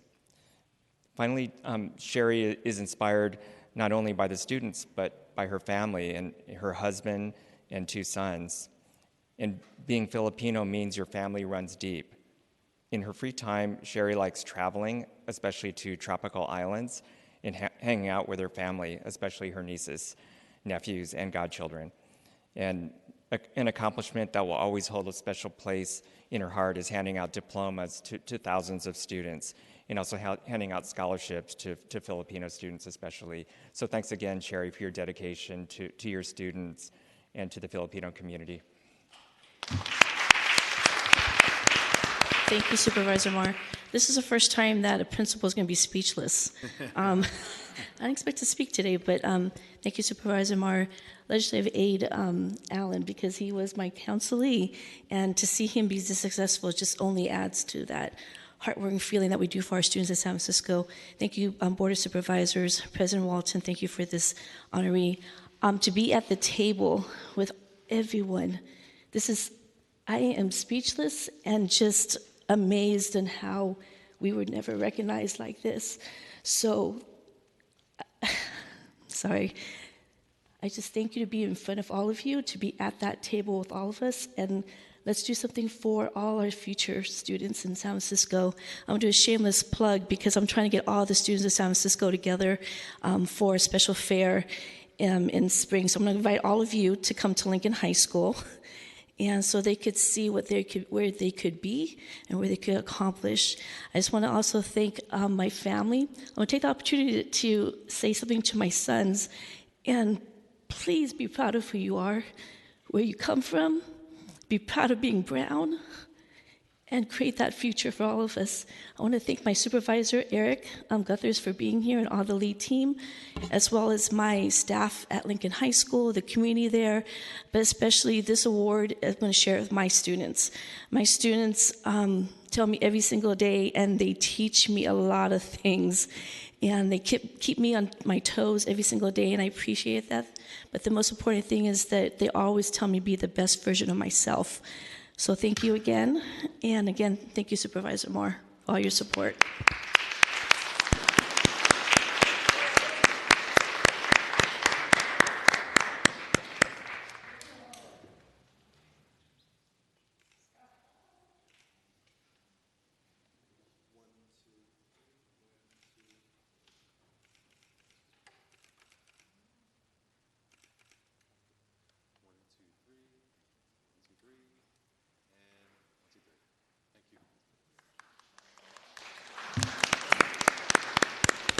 Thank you, Supervisor Marr, and congratulations again, Principal Belisi. Colleagues, this concludes our 2:30 p.m. special order. I want to thank everyone who came out today and stuck around to see all the wonderful people who got acknowledged today. And I want to thank all the honorees for their great service to this city. We appreciate you, and we're excited to be able to honor you today at this Board of Supervisors meeting. Madam Clerk, we are now back at item number 27. Item 27, this is an ordinance to amend the planning code to provide a density limit exception to permit up to 4 dwelling units per lot and up to 6 dwelling units per lot in corner lots in all RH residential housing zoning districts, and to affirm the CEQA determination and to make the appropriate findings. Thank you so much, Madam Clerk. Roll call, Mr. President. Different Definitely house. will do roll call on this item. On item 27. Yeah, real quick, Madam Clerk, I Yes. just want to make sure that all our colleagues are in here so they have opportunity to vote on this item. So Yeah, get that, Asha. why don't we go to... Yeah. Thank you, Madam Clerk. Can you reread the item? Yes, item 27. This is an ordinance to amend the planning code to provide a density limit exception to permit up to 4 dwelling units per lot and up to 6 dwelling units per lot in corner lots in all RH residential house zoning districts, and to affirm the CEQA determination and to make the appropriate findings. Thank you so much, Madam Clerk. Madam Clerk, would you please call the roll on item number 27? On item 27, Supervisor Melgar. Aye. Melgar, aye. Supervisor Peskin. Aye. Peskin, aye. Supervisor Preston. Preston, aye. Supervisor Ronan. Ronan, aye. Supervisor Safai. Aye. Safai, aye. Supervisor Stephanie. Stephanie, aye. Supervisor Walton. No. Walton, no. Supervisor Chan. Chan, aye. Supervisor Dorsey. Dorsey, aye. Supervisor Mandelman. Mandelman, aye. And Supervisor Marr. Marr, aye. There are 10 ayes and 1 no, with Supervisor Walton in the dissent. Thank you, Madam Clerk. By a vote of 10-1, this ordinance is passed on first reading. Madam Clerk, please call item number 28. Item 28, this is an ordinance to designate the Coast Redwood Sequoia sempervirens tree located at 313 Scott Street as a landmark tree pursuant to the Public Works Code, and to make the appropriate findings. Thank you, Madam Clerk. Please call the roll on item 28. On item 28, Supervisor Melgar. Melgar, aye. Supervisor Peskin. Aye. Peskin, aye. Supervisor Preston. Aye. Preston, aye. Supervisor Ronan. Ronan, aye. Supervisor Safai. Safai, aye. Supervisor Stephanie. Stephanie, aye. Supervisor Walton. Aye. Walton, aye. Supervisor Chan. Chan, aye. Supervisor Dorsey. Dorsey, aye. Supervisor Mandelman. Mandelman, aye. And Supervisor Marr. Aye. Marr, aye. There are 11 ayes. Thank you. Without objection, this ordinance is passed on first reading unanimously. Madam Clerk, please call item number 29. Item 29, this is a resolution to designate various locations within the near the leather and LGBTQ cultural district in the area as commemorative sites in recognition and honor of the extensive history and contributions of the leather and LGBTQ community in the South of Market area, to facilitate the installation of commemorative plaques on the sidewalks near these locations to delineate the leather history cruise. Thank you, Madam Clerk. Seeing no one on the roster, we will take this item, same house, same call. And without objection, this resolution is adopted unanimously. Madam Clerk, please call item number 30. Item 30, this is a resolution to urge the San Francisco Municipal Transportation Agency to empower parking control officers to issue administrative citations for powered scooter safety violations for infractions such as... supporting FTEs that we've already agreed to hire. Apologies, we're going to mute that individual. For infractions such as double riding, riding on sidewalks, and all parking violations, and immediately modify all permits to powered scooter share companies to mandate an immediate cease of operations for devices not equipped with city-approved anti-sidewalk riding technology available citywide. Thank you so much, Madam Clerk. Supervisor Peskin. Thank you, President Walton, and thank you for your co-sponsorship along with supermajority of the board, Supervisors Chan, Ronan, Stephanie, Preston, and Melgar. In taking this item up in committee, we heard from the scooter companies, from MTA staff, and from quite a cross-section of the public who share this supervisor's frustration in the scourge of e-scooter sidewalk riding. This is really simple. Of all of the indignities that we suffer in an urban environment, having these things freaking out seniors and people, the only kind of scooters that belong on sidewalk are scooters for individuals who have disability challenges, and that and strollers are the wheeled vehicles that belong on our sidewalks. The scooter companies got off to a terrible start in San Francisco when, on the eve of our passing regulatory authority for the MTA to administer Bird and whichever the companies were at the time, dumped thousands of scooters on our streets. DPW had to collect them and confiscate them by the truckload. Since that time, the MTA has gone about a permitting program, and there are now 3 permitted companies, Lime, Spin, and what was Scoot, that got bought out by Bird, one of the original offenders. The reason I am speaking is because my frustration, despite the outpouring of public sentiment, despite the shared views, I think, of a totality of this board, the MTA, frankly, just is not stepping up their game. And it starts, and I'm going to say it, with Mr. Tumlin himself, who, despite the public position that this is a first mile, last mile solution, doesn't seem to care that it is mostly a joyride for tourists who are freaking out our residents.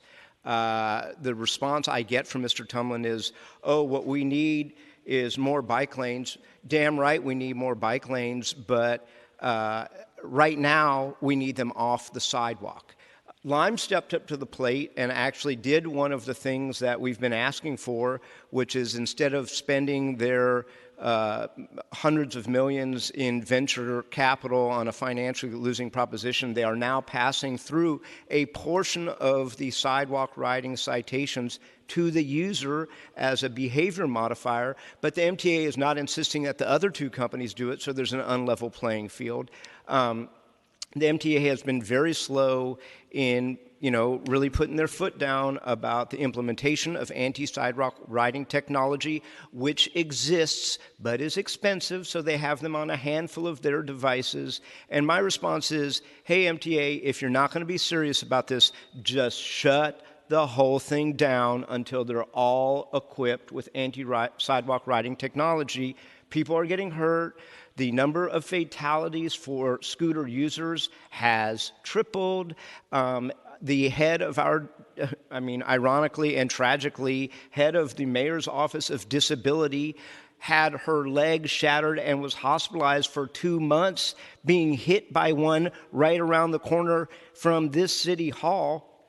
So it's like, what do we have to do, Mr. Ramos, to get the leadership of your organization to take this seriously? And let me just say, I mean, I threatened this a few weeks ago to the airport, which was we as a matter of policy relative to things, and I don't like to confuse fights, but relative to things that had nothing to do with the strike at the airport per se, this board as a matter of policy was going to, pursuant to section 9.118 of the charter, stop approving until the airport put their foot down and resolved the injustices that were going on at the airport.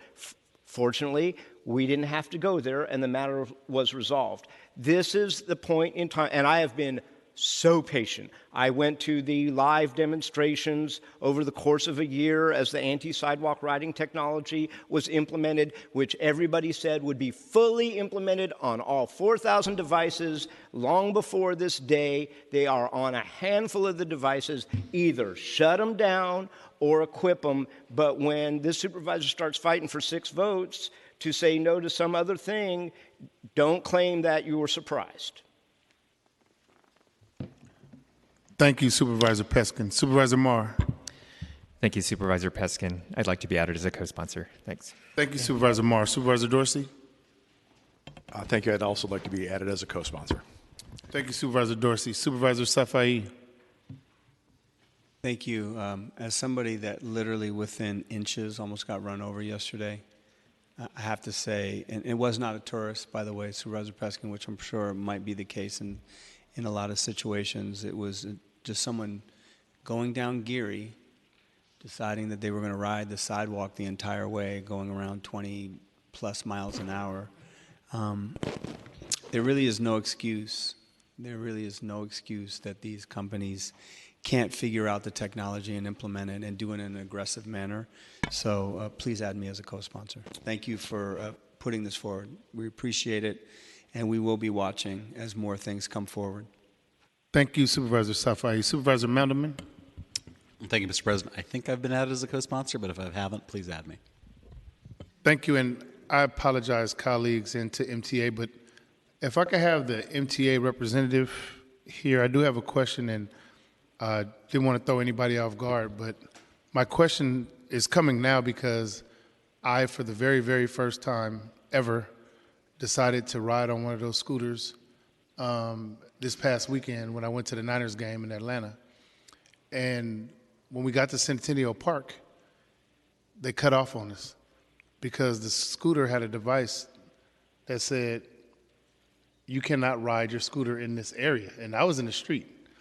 And when we got to the stadium and tried to park, the scooter told us we could not leave our scooters in certain areas because they had to be parked in certain zones. So I had to go to the equivalent of a BART station to drop the scooter off, which is across from the stadium.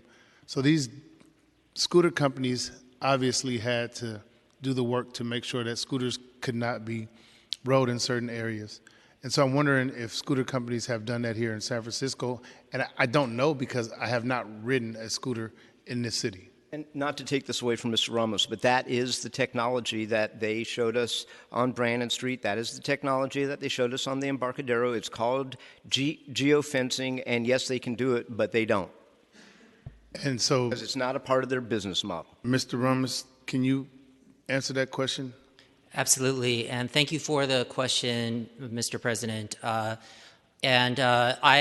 do need to apologize on behalf of my colleagues who are currently at our own SFMTA board meeting, which is happening right downstairs. Otherwise, Director Torin would be here staffing this item. But indeed, that is technology that we have asked the scooter companies to employ on their devices. We share the concerns that you have and that Supervisor Preston has has been sharing with us on a daily basis. We were just talking about it this morning, how we regularly get 30 emails per day on this very item from constituents throughout the city. We're doing our best to do everything that we can do within the permit structure that is currently in place. We will be looking into every mechanism that we can to change this behavior. We will also most certainly be restructuring the permit system for the next round of permitting once this current round expires to address these very concerns that you all have expressed today. So I guess I want to understand why we are asking these companies to do that and not demanding that these companies do it. And as you know, before this legislation even came about, I was reaching out asking questions about why are scooter companies just running rampant throughout the city, particularly on sidewalks and areas where we know they're not supposed to be. So why are we asking?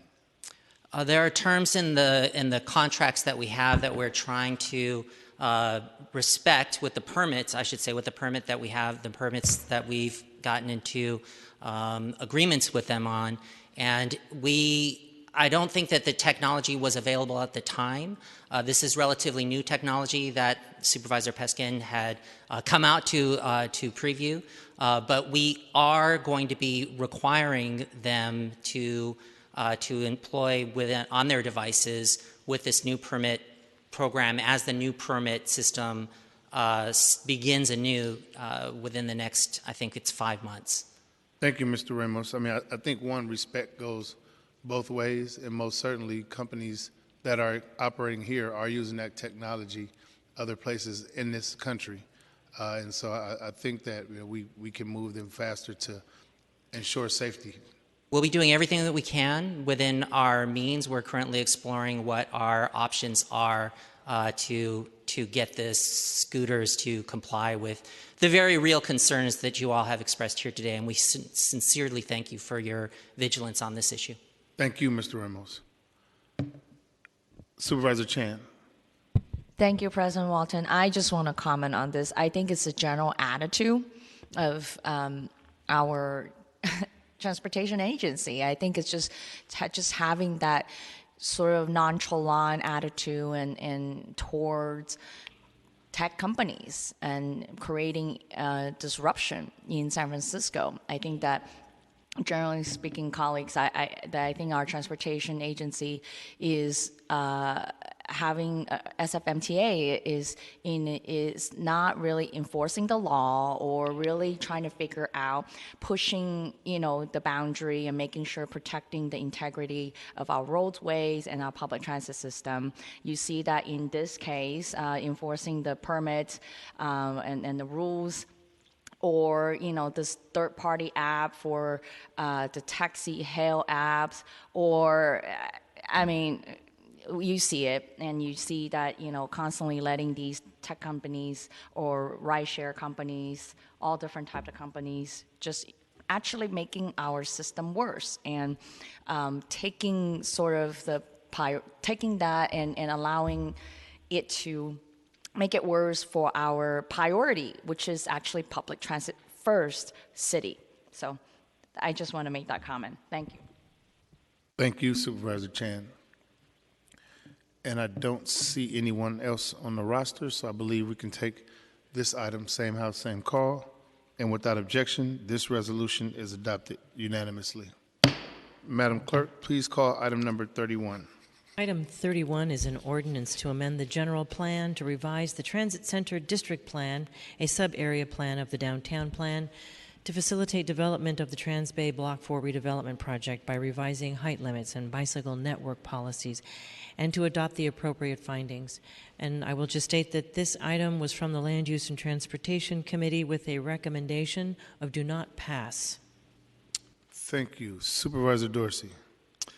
Thank you, President Walton. Colleagues, I want to take a minute to explain why I will be voting no on this item and why I will ask you to all vote no as well.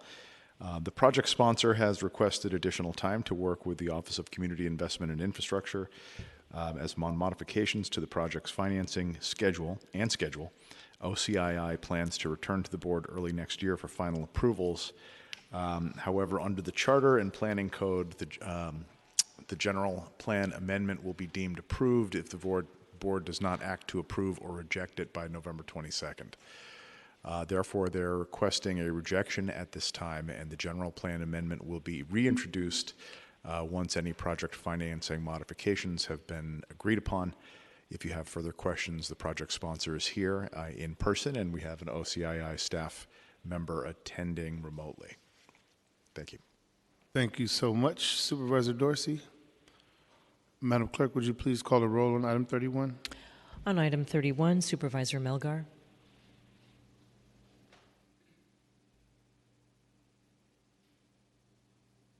No. That was a no, correct? Oh, correct. Thank you. Melgar, no. Supervisor Peskin? No. Peskin, no. Supervisor Preston? Preston, no. Supervisor Ronan? Ronan, no. Supervisor Safai? Safai, no. Supervisor Stephanie? Stephanie, no. Supervisor Walton? No. Walton, no. Supervisor Chan? Chan, no. Supervisor Dorsey? Dorsey, no. Supervisor Mandelman? Mandelman, no. And Supervisor Marr? No. Marr, no. There are 11 noes with Supervisors Melgar, Peskin, Preston, Ronan, Safai, Stephanie, Walton, Chan, Dorsey, Mandelman, and Marr in the dissent. Thank you. This ordinance is not passed unanimously. Madam Clerk, can you please call item number 32? Item 32, this is an ordinance to approve multiple city departments' surveillance technology policies. Thank you, Madam Clerk. I do believe we need to call the roll on 32. On item 32, Supervisor Melgar.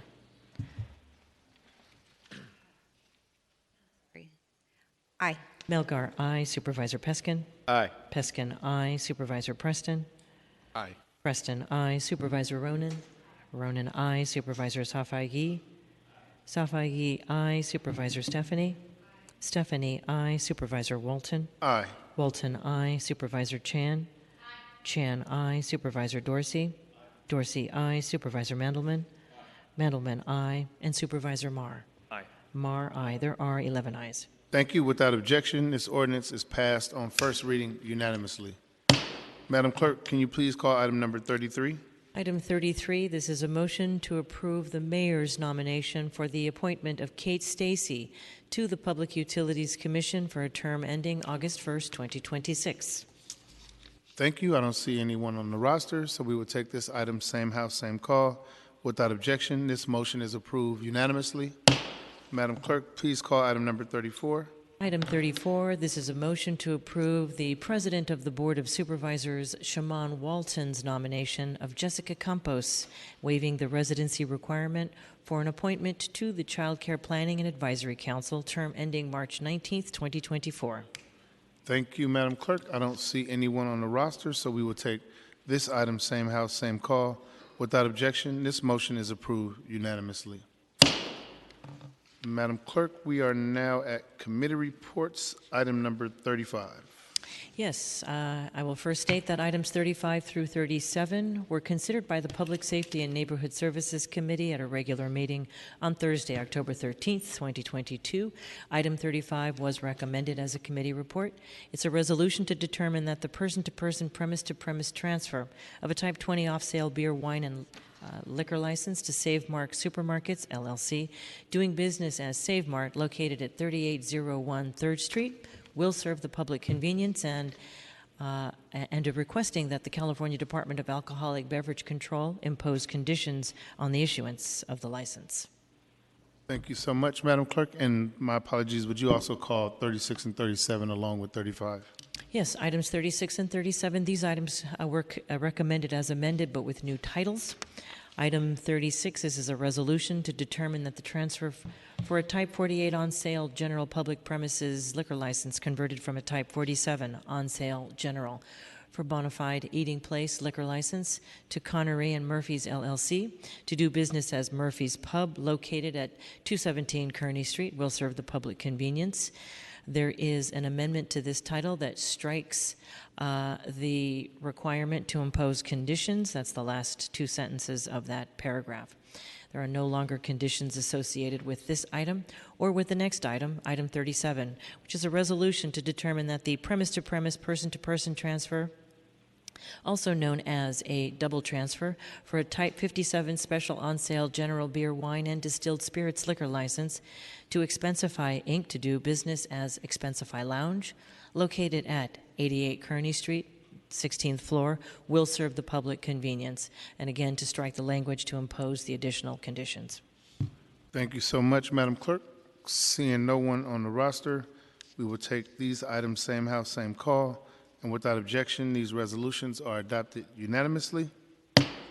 Madam Clerk, we are now at roll call for introductions. Now time to introduce new business. We'll start with Supervisor Melgar.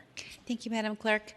Colleagues, today I am introducing an ordinance that adds pregnancy status as a protective characteristic to explicitly prohibit pregnancy discrimination in all types of housing.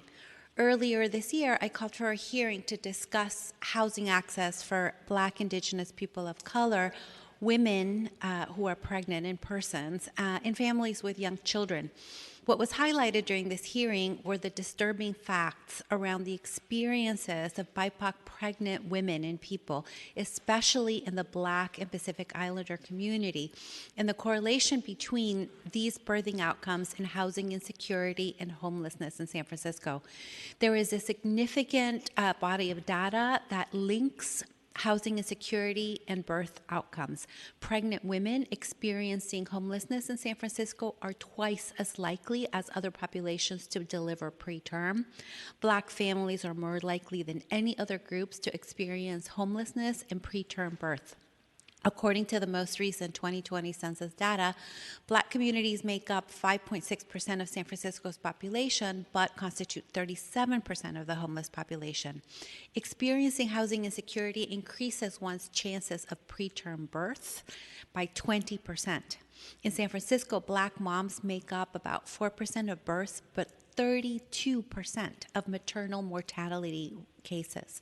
The COVID-19 pandemic has increased housing instability for low-income families and poverty discrimination, especially in BIPOC communities. And according to the data from the San Francisco Human Rights Commission, landlords continue to discriminate based on the source of income of protected tenants, telling people who have Section 8 voucher recipients that there's no room or that they do not accept Section 8. The overwhelming majority of source of income discrimination complaints that the Human Rights Commission has received over the past 2 years have been made by Black women with children. Pregnancy and familial status discrimination continue to be a pretext for denying housing, which ultimately results in pushing the working poor out of San Francisco. Pregnancy is a time-sensitive condition. We must ensure that discrimination in housing does not leave mothers and birthing people under housing insecurity or unhoused, particularly Black and brown pregnant folks who are already the most impacted by many social and economic disparities. The health of birthing mothers and people in future generations depend on it. Housing vouchers and class discrimination are used as pretext for housing discrimination against pregnant folks, always. Historically, the vast majority of complaints HRC received have come from heads of household. Unfortunately, exact demographic data is not available because not all complainants identify their race, but we know that these numbers are high. I want to thank Brittany Chiquata and Matt Oglander at the Human Rights Commission for working with us on this ordinance, as well as Chanel Williams and her team at the California Preterm Birth Initiative, and the community that have been impacted and bravely coming forward to share their experiences and to dedicate so much towards this important effort. And I just cannot believe we have not done this sooner. I also want to thank Supervisors Ronan, Chan, Stephanie, Walton, Preston, Marr, and Dorsey for their co-sponsorship. I am also introducing a resolution urging the Recreation and Park Commission to remove the name Stowe Lake from that lake, the boathouse located at that lake, and the drive that surrounds the lake. and to engage in a renaming process to include community to come up with a name that reflects San Francisco's expressed values as a sanctuary city in celebrating diversity and fostering inclusion. For those who don't know or haven't heard, the lake is named after Assembly Member William W. Stowe, who served 2 terms representing the county of Santa Cruz and was Assembly Speaker in 1855. During his time as Assembly Speaker, Stowe made headlines for his anti-Semitism, speaking against Jewish people and proposing legislation targeting Jewish people. Stowe tried to pass a Sunday closing law for businesses in Santa Cruz, which he represented at the time.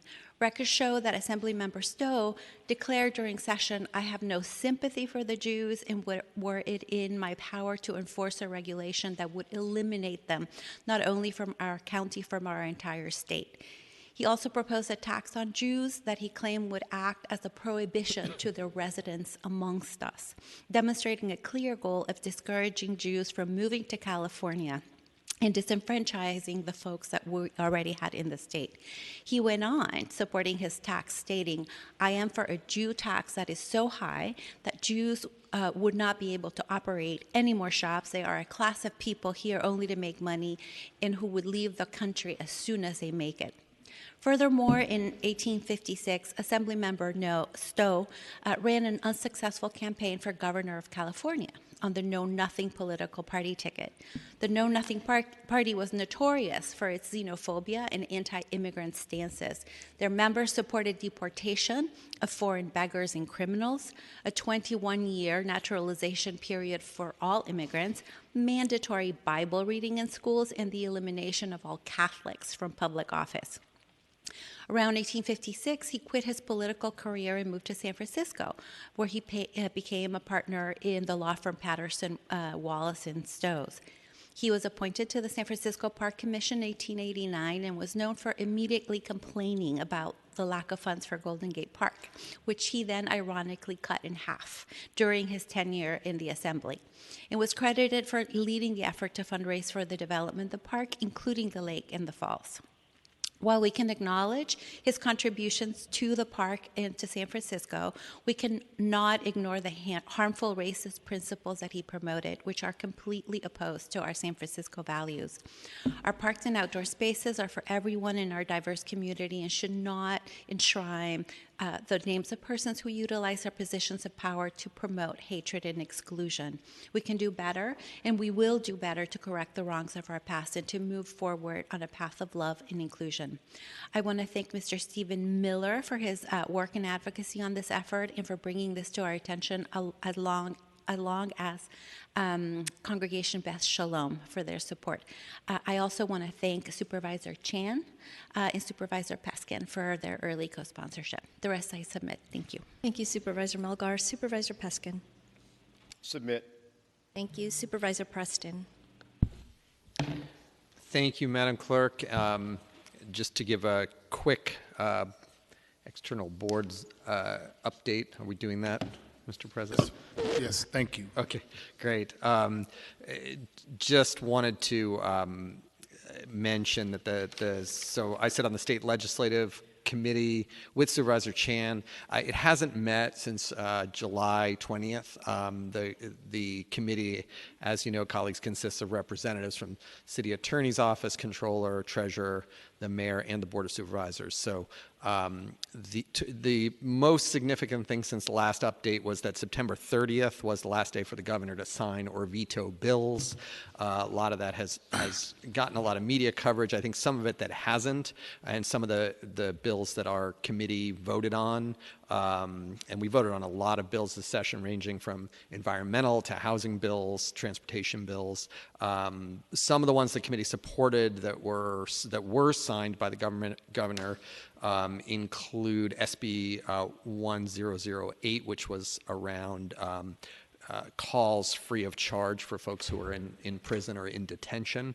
So we were glad to see that one signed. SB 975, which creates additional consumer and credit protections against coerced debt. And then a series of abortion rights bills that were signed by the governor, SB 1142, and also AB 1242, which prohibits enforcements of subpoenas from other states that are directed to folks in state in connection with supporting or providing abortions in California. And then the governor also signed AB 2091, which similarly prevents release of medical information, again, relating to abortion or support for abortion access.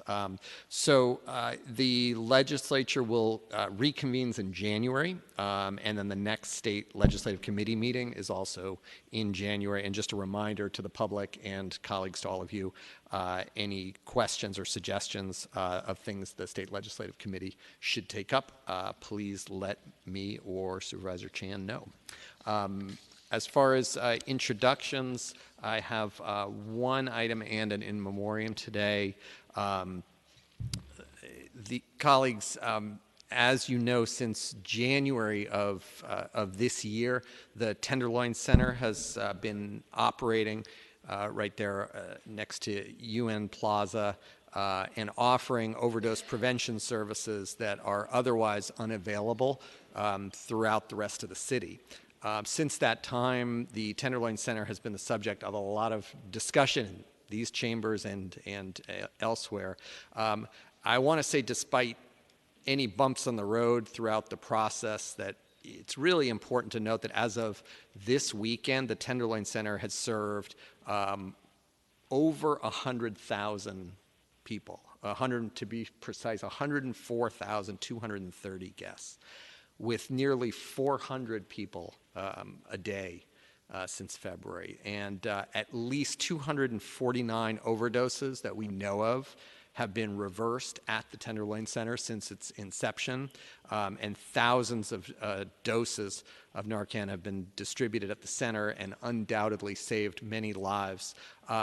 And I want to be very clear, especially as someone who was very critical of aspects of the declaration of state of emergency at the time because of issues around policing, that this is something that very positive that came out of the emergency declaration, and the mayor and Department of Public Health, nonprofit partners, and this board did a good and very important thing by launching, funding, and operating this site, and it's helped many people, and as I mentioned, it has saved a lot of lives. 3 months ago, the mayor announced her plan to close the Tenderloin Center by the end of the year, citing a number of different reasons. My position has always been clear on this, that the site has always been temporary. I don't oppose closure of the Tenderloin Center as long as there is an adequate and timely replacement of the services for, at minimum, for the people currently being served by the Tenderloin Center. I've also made it clear to the administration repeatedly that it would be unconscionable for the city to shut down the center if it cannot replace the center's highly utilized services nearby. So since the mayor's announcement, our office and various community stakeholders have engaged with the mayor's office and Department of Public Health to request a plan that includes detailed commitments and timelines around replacement of the services offered so that there isn't a gap in services for the folks who are relying on the Tenderloin Center. Unfortunately, as of today, we have not heard of any meaningful commitments to ensure that the hundreds of people who rely on the Tenderloin Center have somewhere to go upon closure of the center. And so today I'm introducing a resolution that calls on the administration to publicly share plans for a new wellness hub in the Tenderloin or Civic Center area, and to ensure that replacement services are available and up and running by the time the Tenderloin Center closes so that there's no gap in services. Alternatively, if no such replacement services are available, the resolution calls for a delay to the closure of the Tenderloin Center until such services are in place. Under no circumstances should we be undoing the progress that we have made by opening the Tenderloin Center. In less than a year, as I mentioned, the Tenderloin Center has served over 100,000 people and offering showers, meals, referrals, and hundreds of overdoses reversed. We cannot take a step backwards by leaving hundreds of people daily without access to these crucial life-saving services. So I want to thank my early co-sponsors, Supervisors Ronan and Chan, and also hope to have the support of others for this important resolution. And lastly, I want to offer an in memoriam, and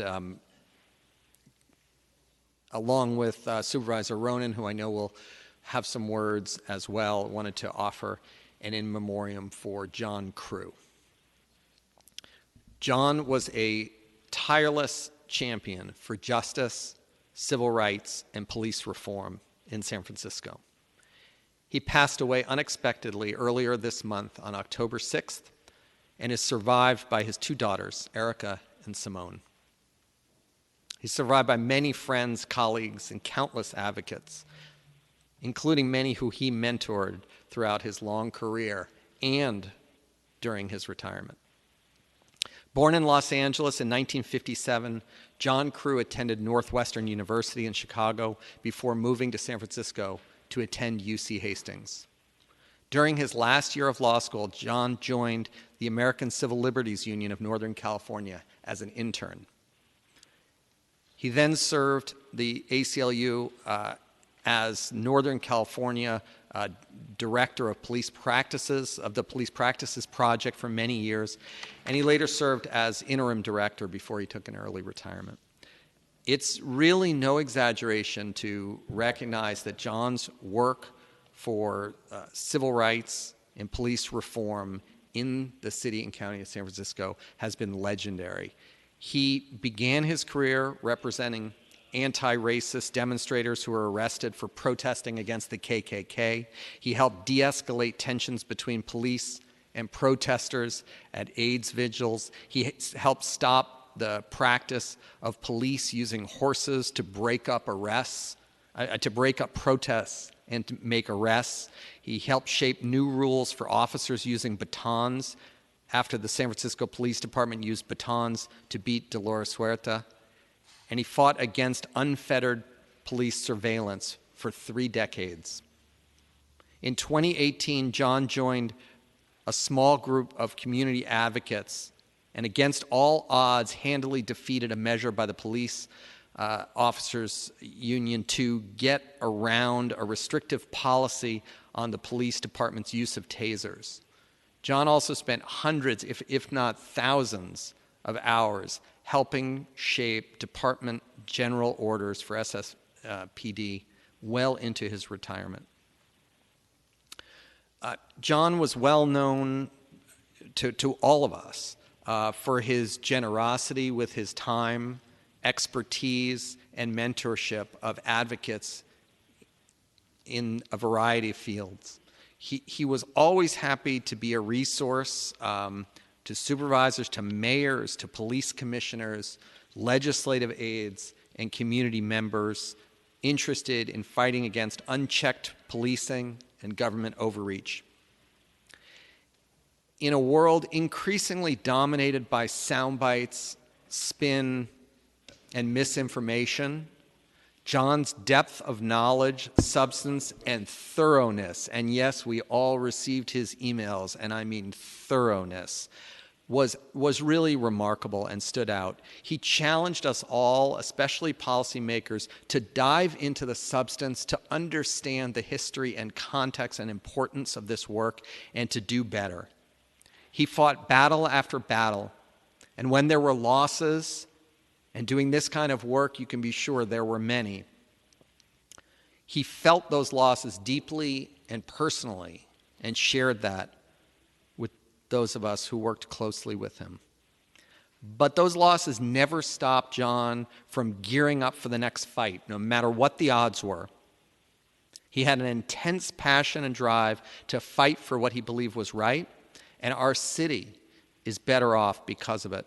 His loss has been felt across the community and will undoubtedly be felt for years to come. On a personal note, I really came to rely on John's guidance and knowledge, his insights, his friendship, and it will be very challenging to continue to do this work without him. I'm thankful for the many advocates, including some of the legislative aides in our offices and activists in our communities who were mentored by John and who will continue the legacy of his work into the future. I know I speak for many people when I say that John Crew will be missed. Rest in power, John, and thank you for your incredible service to our city. We extend our deepest condolences to your family and loved ones. The rest I submit. Thank you, Supervisor Preston. Supervisor Ronan. Thank you, colleagues. I'm not going to repeat what Supervisor Preston just said so beautifully, but I just wanted to add my own condolences to John's family and friends and fellow activists and lawyers and work crew at the ACL and ACLU, attorneys. This is police abuse and the abuse, violence towards communities of color by the police is not an easy topic to spend your life fighting for. And John did it with such passion, such brilliance, and like Supervisor Preston said, he did it based on detailed analysis of the law and where it was being broken and how there should be protections in place that limit the ability of city employees that carry weapons to abuse that authority. And I just can't imagine San Francisco without this person who held so much institutional knowledge and was just unapologetic in his fight to ensure the safety of people of color in our society. John, thank you so much for everything you do. May you rest in power, and my love goes out to your daughters and your community. Colleagues, I have a couple other in memoria as well as an ordinance to introduce today. Then the next in memoriam is for Maggie Campos Lopez, and I'm hoping we can close our meeting in honor of her, a beloved community member and dedicated city worker known to all as Maggie, who tragically passed away on September 30th, 2022 at the age of 59 after a courageous 3-year battle with cancer. Maggie was born in Mezcala, Jalisco, Mexico in 1963, one of 7 siblings. When she was 17, she immigrated to San Francisco and became a U.S. citizen in 1981. She attended Woodrow Wilson High School, City College of San Francisco, and San Francisco State University. Maggie will be sorely missed by her loving extended family and her legion of devoted friends, coworkers, and by those she mentored and guided over many decades. Maggie was a dedicated and gifted public servant who served the people of San Francisco in a variety of capacities over her more than 30-year career. She worked for several nonprofits where she trained, managed, and mentored disadvantaged youth and adults and prepared them with skills to navigate and thrive in the workplace. Maggie had an extraordinary superpower for understanding and interpreting complex, confusing, bureaucratic regulations and explaining them to her clients. These skills made her an invaluable employee when she joined the San Francisco Human Services Agency in 2012. At HSA, she worked to ensure that underserved low-income families received the benefits to which they were entitled. Using her bilingual skills and her expertise to full advantage, she eventually led the team that helped job trainees obtain internships with city departments. Under Maggie's expert guidance, scores of job seekers found gainful employment both in city departments and beyond. Maggie's home and family were the center of her life. She and her husband, George Lopez, operated as one unit. They loved hosting family gatherings, traveling with friends and family, and attending giant games at the ballpark. Maggie enjoyed classical music and was an avid reader. She loved sci-fi books and movies, especially Star Trek, and prided herself on keeping up with the latest technology. In her many roles as wife, stepmother, grandmother, aunt, sister, mentor, coworker, and friend, she brought her unique style, warmth, and wisdom. Maggie Campos Lopez, lovingly called My Maggie by her grandchildren, will be remembered most for treating everyone she encountered with kindness and compassion. Maggie believed firmly in the dignity of all people, no matter where they came from or what had happened in their past. In her matter-of-fact, no-nonsense way, she was able to light the path forward and help her family members, friends, colleagues, and others find hope and optimism, even in tough times. Her legacies will be remembered for generations to come. Thank you, Maggie, for all you have done for your family and community and for making San Francisco a better place for everyone. May you rest in peace. Next, we have an in memoriam for the sister of our beloved coworker, Santiago Lerma. This is for Michaela, otherwise known as Mika Lerma. Mika, as she was known to her friends and family, was the beloved sister of Santiago Lerma, a legislative aide in my office. Mika passed away due to long and chronic health challenges at the young age of 39. Mika was born and raised in Oakland and fiercely loved and embraced her city. I can tell you that her city loved her back. The attendance at her memorial service exceeded capacity as so many friends joined her family to honor the difference that she made in their lives. Mika lived and breathed the Oakland A's and loved all the diversity and nature she had at home. She appreciated cooking, supporting social justice, and being in nature with friends, family, and community. She was as happy at Berkeley's Tuolumne camp or in a backyard barbecue, but she also found joy and peace in the mountains and rivers and long walks. She may have surpassed her mother as a chef and hostess. Her beauty was striking. Her smile lit up every space she entered. However, all who knew her know that her real beauty lay in her heart. Her generosity, loyalty, and love of her family and friends was beyond compare. She was woven into the fabric of their lives. She organized amazing events for community organizations and for fun. She brought humor and style to events both large and small and always showed up for people in need. She made everyone feel safe in her company, and her home became a refuge of art and self-expression, showing a witty and compassionate sensibility. Mika is survived by her parents, Oneida and Jorge Lerma, her brother Santiago, and sister-in-law Cecilia, and beloved nephew Joaquin. She now has a permanent and public memorial thanks to the generosity and abundance of love and support for her and her family. Thank you to the Lerma family for all of your hospitality and the love you have shown for community and all those who loved Micah, who will never, ever be forgotten. Rest in power, Micah. Finally, last but not least, colleagues, today I'm introducing an ordinance making amendments to the whistleblower legislation. You may remember that last year, in the midst of ongoing corruption scandals throughout several departments, the Board of Supervisors discovered a substantiated whistleblower complaint against a department head.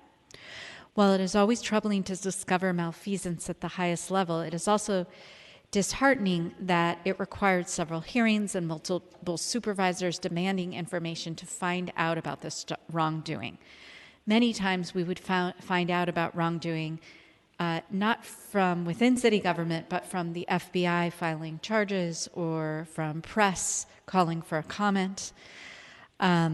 While I wholeheartedly support whistleblower programs and the confidential nature of those investigations, it is a serious flaw in the system when a substantiated complaint about a department director goes unreported to the board. Today I'm introducing an ordinance to fix this flaw. Current law requires that the whistleblower program's investigation remain confidential with limited exceptions. However, existing law does not describe under what circumstances the whistleblower program shall or may inform the Board of Supervisors about substantiated complaints against department heads or elected officials. The ordinance I'm introducing will amend the Campaign and Government Conduct conduct code to require the controller's whistleblower programs to report to the board the results of whistleblower investigations when wrongdoing by a department head or an elected official has been substantiated. This ordinance also will require the controller to report to the Board of Supervisors the results of any investigation where the controller concludes that the department head or elected official engaged in improper or unlawful acts, misused city funds, or caused diminished quality of city services. This law will not alter or diminish the confidential nature of any whistleblower complaint, subsequent investigation, and will not reveal the identity of any person who files a complaint or provides testimony. I hope this law will make employees in the city feel that it's worth it to come forward and report problems in their department. Colleagues, I hope you will support this ordinance, and I want to thank Supervisor Peskin for his early co-sponsorship and Santiago Lenma of my office for doing the heavy lifting to bring this ordinance forward. With that, colleagues, the rest I will submit. Thank you, Supervisor Ronan. Supervisor Safai. Submit. Thank you, Supervisor Stephanie. Thank you. Thank you, President Walton, for setting aside this time to allow us to share updates about our outside boards and commissions. I'll speak briefly about the Board of Directors for the Golden Gate Bridge Highway and Transportation District and the Family Violence Council. First, with respect to the Bridge Board, the most significant update from that body involves progress that has been made on the installation of the bridge's suicide deterrent net.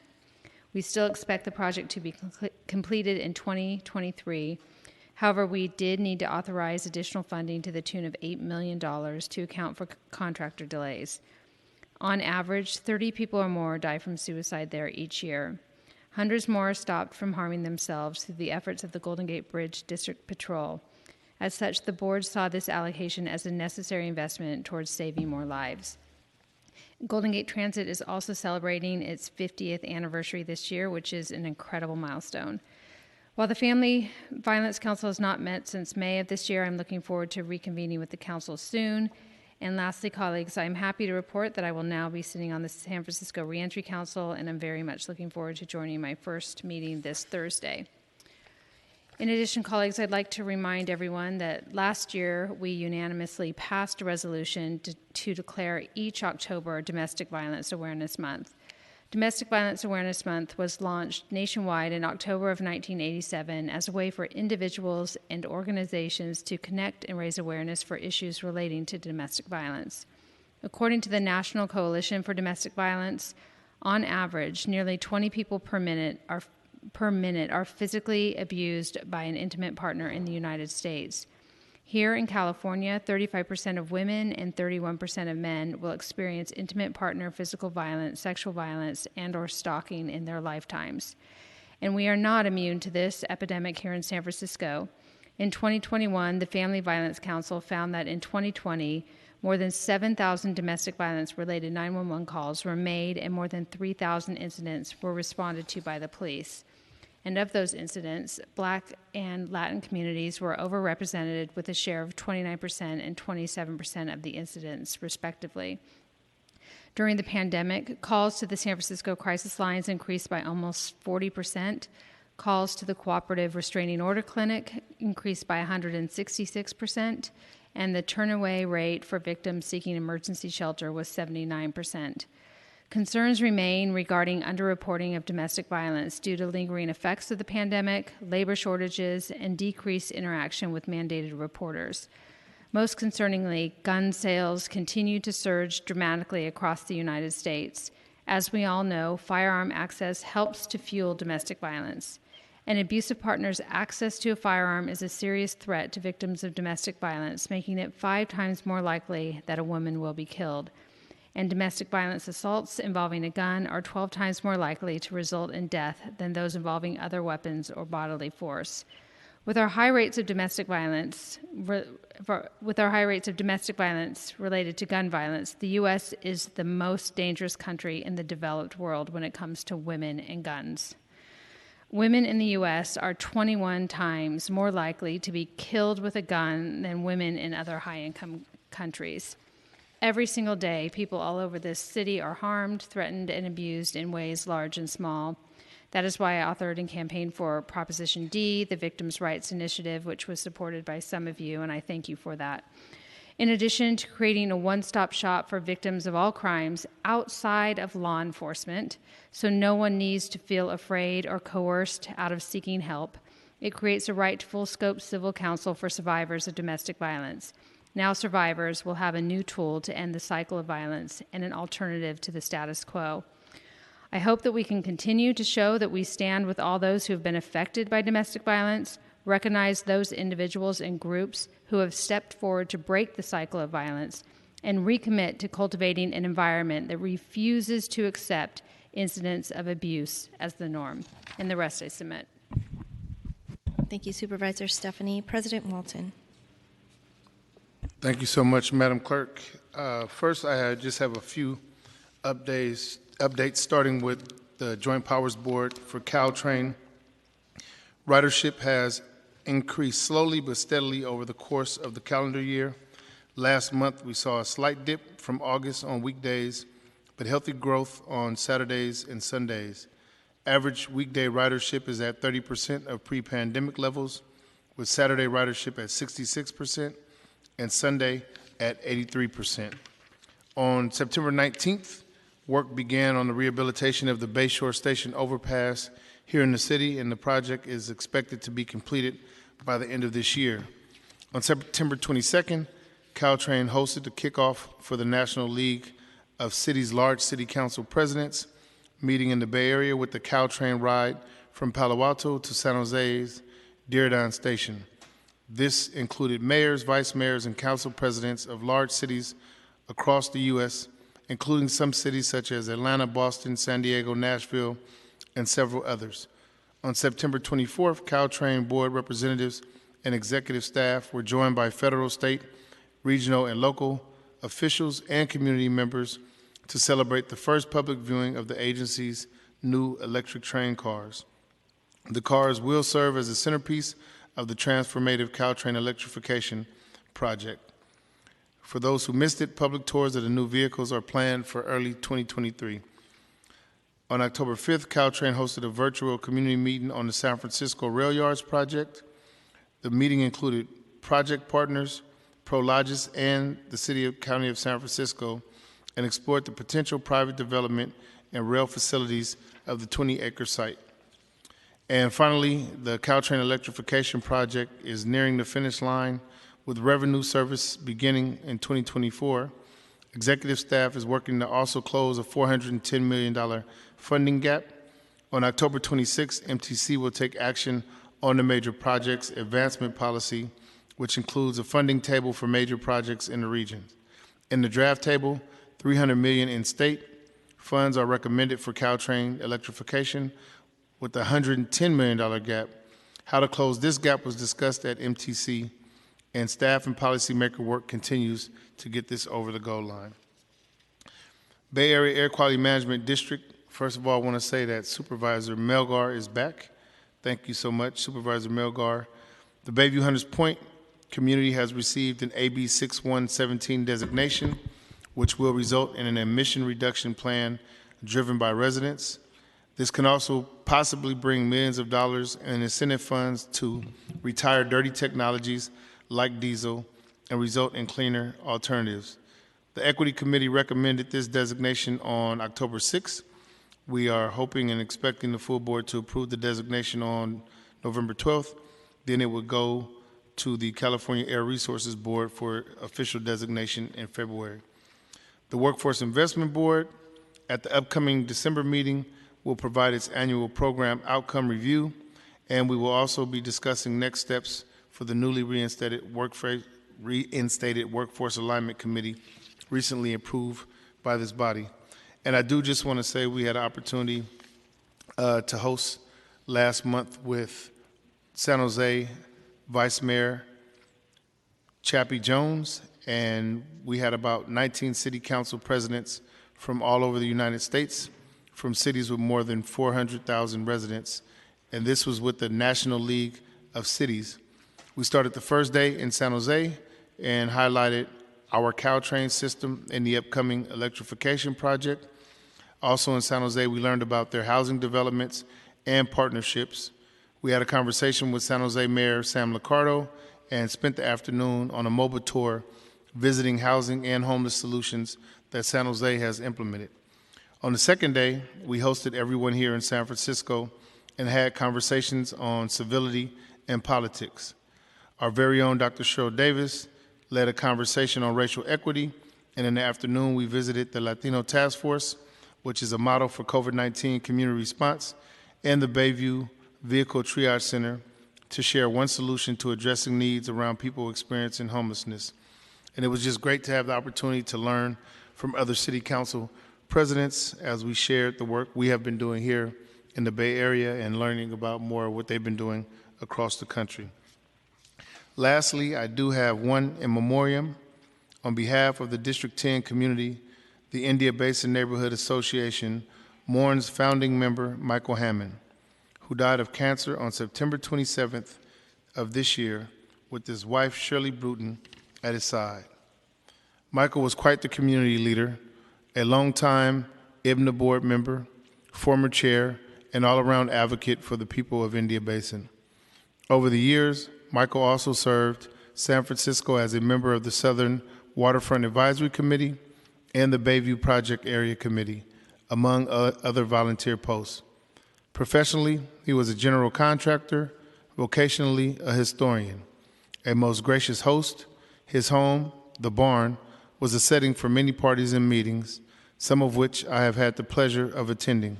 He will be missed. Service details to be announced once the family makes arrangements. The rest I submit. Can you please add me to that for Michael Hammond? Definitely. Thank you, Supervisor Peskin. Thank you, Mr. President. Supervisor Chan. Thank you, Madam Clerk. Since our last report, we've been busy at LAFCO, the Local Agency Formation Commission that I'm chair of. I'm proud to report that since our last update, we now have elected Commissioner Jackie Fielder as the vice chair of the commission. We also have amended our bylaw to add a second public interest seat. We then appointed a new member to this public seat. After 2 months of posting notice and interviewing candidates, now we have appointed Ms. Hope Williams. We're lucky to have applicants to choose from, but really Ms. Williams really impressed us with her background in housing advocacy, labor, and community organizing, and her work uplifting underrepresented communities of color. I know that we all look forward to working with her to further our work at LAFCO. We're also making some progress on a memorandum of understanding with an MOU with the SFPUC to have them support some of our oversights and study work in determining the final scope and length of contract of this MOU. And the focus really is going to be on Clean Power SF and to think about local build out and how we can really continue to build on what we already have done in the last decade. On top of that, the Reinvestments Working Group has made progress in hearing proposals for and refining a governance plan and community outreach for the public bank proposal. We will need to extend their sunset dates in order for them to complete this work because we also had a late start to get a consultant on board. So an ordinance will come before us, all of us soon, so we hope to have your support for that. In the coming up meeting, we will have an update about Clean Power SF's integrated resource plan and the financial and revenue bond plans. We've been also working with SFPUC and communicating including our annual portfolio mandates that we need to report back to CPUC. We're making some progress. It's a lot of technical work. I just wanted to remind colleagues that LAFCO still need one more appointment from the Board of Supervisors. So anyone, if it's interested, please let us know. But I think that what LAFCO now has making progress and really truly take on the responsibility for Municipal Service Review Authority, thinking about not just municipal power, but really also municipal bank, and what other municipal services that we should examine and evaluate. We welcome the feedback. Rest I will submit. Thank you. Thank you, Supervisor Chan. Supervisor Dorsey. Thank you. Colleagues, today I'm introducing several items to address illegal stunt driving events, which are typically referred to as sideshows in most news reports. These regionally orchestrated driving events have occurred with increasing frequency in many San Francisco neighborhoods, and the neighborhoods I represent are no exception. In fact, some neighborhoods I represent are particularly prominent targets for sideshows because their proximity to freeways where it's easier for participants to converge and flee quickly. Many of you may recall our work together last year when the San Francisco Police Department cited 10 individuals involved in one stunt driving event at the intersection of Dolores and 30th Street. Not one of the violators was from San Francisco. More seriously, their ages ranged from 18 to 23, meaning they were all highly inexperienced drivers engaging in exceedingly dangerous activity on our city streets. We've seen more than one stunt driving event this year at one particular intersection in my district, Main and Harrison Streets, and these lawless episodes are dangerous in several respects. A video from a sideshow earlier this month showed an individual being hit and nearly run over. 2 people were reportedly hit in September near the border of my district and Supervisor Ronan's. In Oakland this year, a person died from injuries sustained in a stunt driving crash. And not only are the risks for injury and death from traffic violence, but armed violence is too often present at these events as well. 2 years ago, we saw a homicide in Supervisor Safai's district. Earlier this year, stunt driving-related shootings claimed the lives of 2 people in the East Bay. To continue to address this problem, I have a few things to introduce today. First, I have a letter of inquiry to MTA, Public Works, and SFPD asking them to report on several items, which include a list of where stunt driving events have taken place and consequences that followed. I'm also asking about the efficacy of improvements to street infrastructure, like bot dots, speed bumps, hit posts, and other measures that may deny intersections to the use of stunt drivers. I'll also be asking for estimated costs to clean up and repair the messes and damage these sideshows too often leave. By getting a firm grasp on these costs, I'm hoping to explore options for pursuing financial recoveries from these scofflaws to reimburse San Francisco taxpayers and send a message that San Francisco won't tolerate this kind of conduct. Second, I'm requesting that BLA survey law enforcement agencies in the Bay Area to prepare a report on strategies they employ to deter, disrupt, and enforce against stunt driving activity in their jurisdictions. When lawlessness is regionally orchestrated, as stunt driving events usually are, we have to be vigilant to keep pace with neighboring cities so that San Francisco doesn't become a soft target in relative terms. It shouldn't be easier to get away with these events in San Francisco than South San Francisco or in Oakland or Fremont, and I look forward to seeing BLA's findings. Third, I have a drafting request for the city attorney that my office is in communications about. I'm requesting an ordinance be drafted that strengthens penalties imposed by Supervisor Safai's legislation from 2020, which allows the city to impound vehicles for a certain number of days depending on how many offenses the driver has. Currently, offenders can have their cars impounded for up to at least 14 days for the first offense, at least 15 for the second, and then at least 29 for additional offenses. I'm proposing a full 30-day seizure for all offenses, understanding that state law provides for a 30-day maximum to impound a vehicle, and that leads to my next item.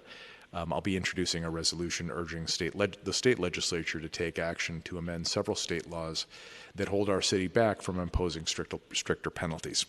I am urging the state legislature to amend the vehicle code so cars can be impounded longer than 30 days, urging that if we were to impose municipal fines for sideshow participation, that re-registration of a vehicle be made contingent upon payment of that fine, similar to how the system currently works for unpaid tolls and parking tickets.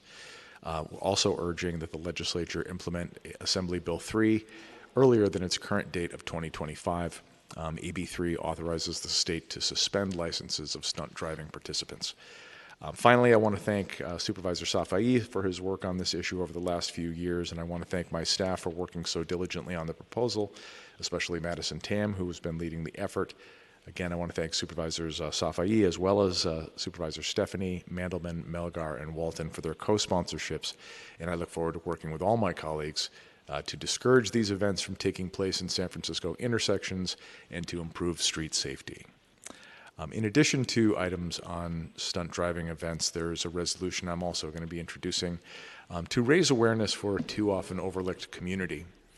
Every year since 2010, the LGBTQ+ community has celebrated the last full week of October as Asexual Awareness Week, or ACE Week. ACE Week is an annual event that puts asexuality in the spotlight.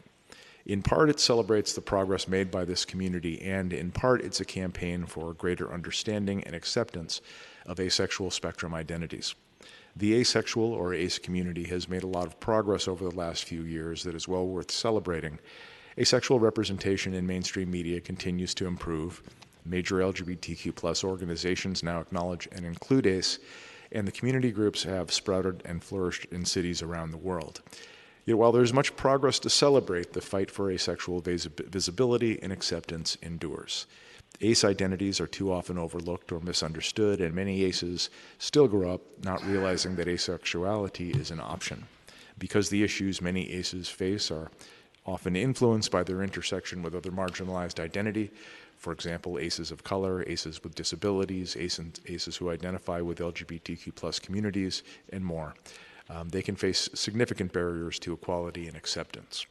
In light of this, ACEs all over the world participate in ACE Week by creating educational resources, sharing information on social media, and organizing community events. These global initiatives serve to raise awareness, educate the public, and help ACEs find the acceptance and inclusion all of them deserve. I want to thank the community-based nonprofit Asexual Outreach for their work to organize ACE Week.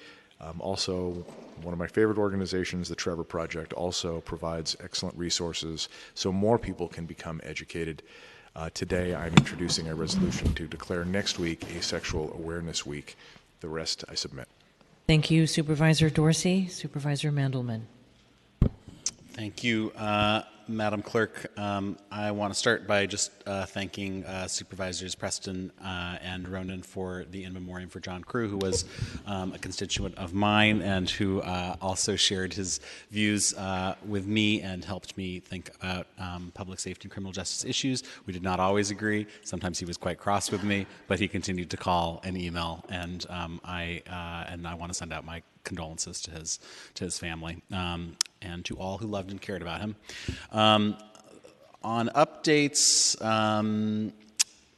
the California State Association of Counties, on which I sit, did have a Board of Directors meeting on Thursday, September 1st. There was much conversation around homelessness and the homelessness guiding principles that had been developed by the CSAC Homelessness Action Team. We also discussed and voted on endorsing Proposition 31, which is the referendum on the flavored tobacco legislation that was passed by the legislature. So I have also an ordinance,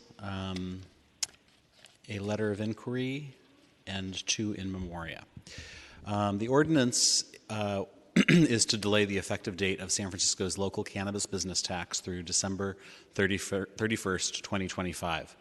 A recent analysis conducted by the Comptroller at my request shows that while overall sales remain stagnant, the legal cannabis industry faces significant challenges, including unique cost pressures, a persistent illicit market, extreme price volatility, and a high overall tax burden.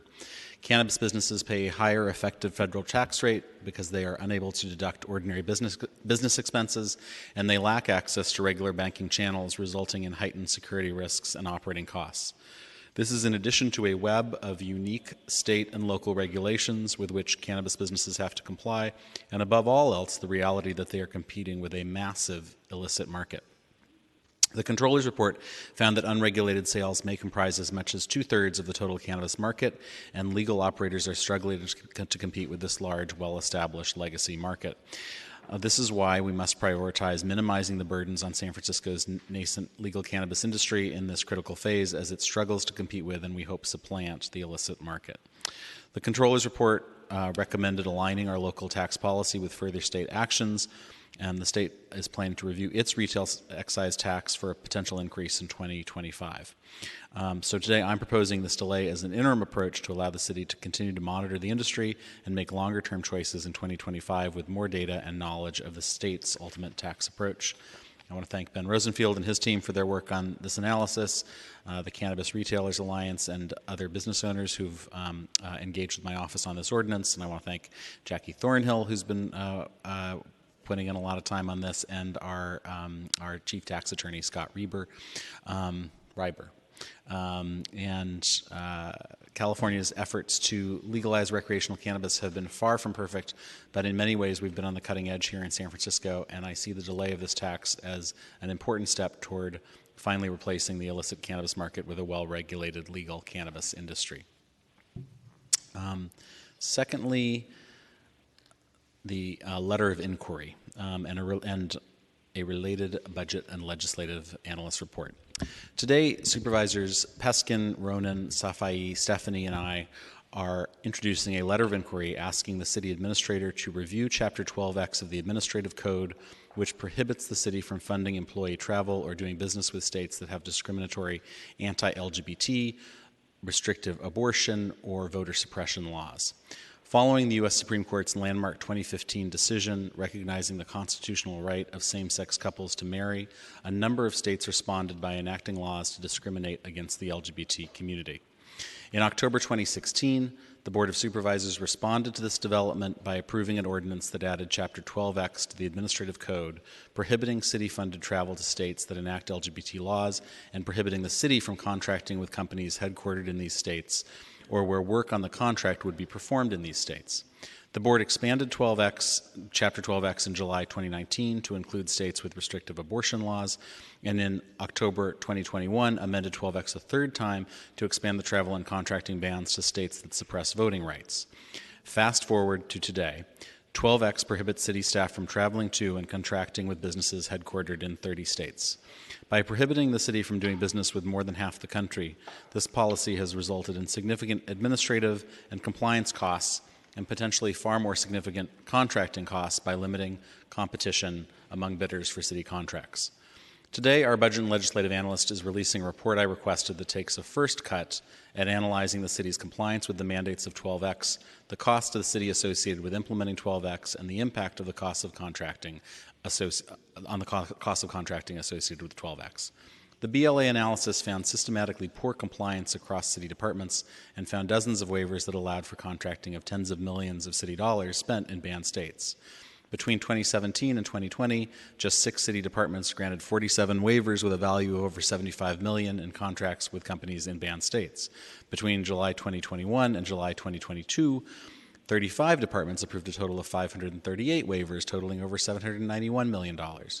Improved compliance with the law likely accounts for the significant increase in the total number of waivers and the value of the associated contracts. But compliance is not without costs, which analysis estimates to be nearly $500,000 in staff costs so far. More significantly, the analysis estimates that limiting free and open competition for contracts may increase the costs of those contracts by as much as 20%. Another cost of 12X not described in the BLA report is its impacts on the very people the law is supposed to help: queer people, women, and people of color in banned states. Several months ago, I was listening to an NPR program about a queer-owned furniture business located in North Carolina, and it occurred to me that 12X would prohibit the city and county of San Francisco from acquiring furniture from that business, even if it were the cheapest and highest quality vendor. That result cannot be correct. I'm grateful for the work the BLA has put into this initial evaluation of 12X, and now Supervisors Peskin, Ronan, Safai, Stephanie, and I believe it is time for a fuller assessment of the legislation, including an analysis of its efficacy in achieving our social policy goals and exploration of potential policy alternatives.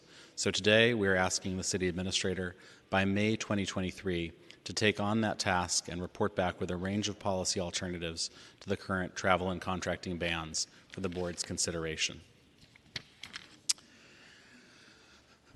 For the first in memoriam, I'm requesting that we adjourn today's meeting in memory of Patrick James Hennessy, who died on August 27th. He was 33 years old. Patrick was born in San Francisco on January 26, 1989, and grew up in the city, attending St. Stephen Catholic School, Sacred Heart Prep School, and graduating from Galileo High School. He is survived by his mother, Vicki, older sister, Erin Hennessy Clegg, and countless other friends and family who knew and loved him. Patrick was a happy child, an excellent student, well-liked by his classmates and teachers. He was kind, creative, sensitive, and he always loved to make people laugh. An avid skateboarder, Patrick enjoyed practicing at San Francisco's skate parks and watching skateboarding videos. He also enjoyed traveling with his family, who have many fond memories of their adventures with Patrick around the country and world. By his late teens, Patrick began experiencing mental health challenges and self-medicating with various substances. In his early 20s, he worked for the SFPUC's restaurant grease recycling program, taking pride in his public service. As his mental health symptoms and substance use increased, Patrick gradually isolated himself from friends and family, struggling with the co-occurring disorders for over 10 years. His family supported his many attempts to manage his conditions and held on to hope that he would find a path to some peace and stability. Patrick sought that peace through his belief in God and mental health treatment. He fought to live, participating in multiple therapeutic programs.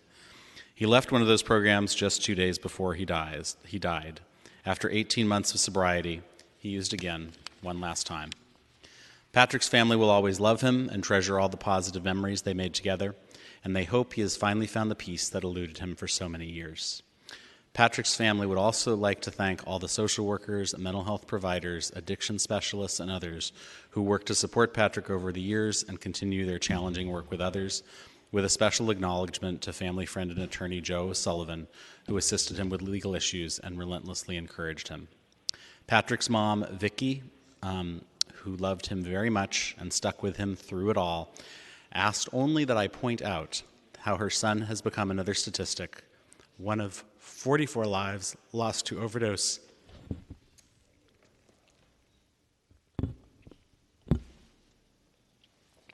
In San Francisco just this August, and one of over 391 lives lost to overdose in San Francisco just this year. Rest in peace, Patrick Hennessy. May your memory be a blessing. The next one's going to be hard, too. I'm asking that we adjourn today's meeting in honor of Ken Hamai, who died in his sleep on October 1st at the age of 75. Ken and Jack Kenyon, his life partner of over 50 years, husband of 14 years, were residents of District 8's Diamond Heights neighborhood. Ken was born in San Francisco in 1946 and was a graduate of Washington High School and later the Academy of Art University. Ken and Jack co-owned Bay Winds Lighting Company for 18 years.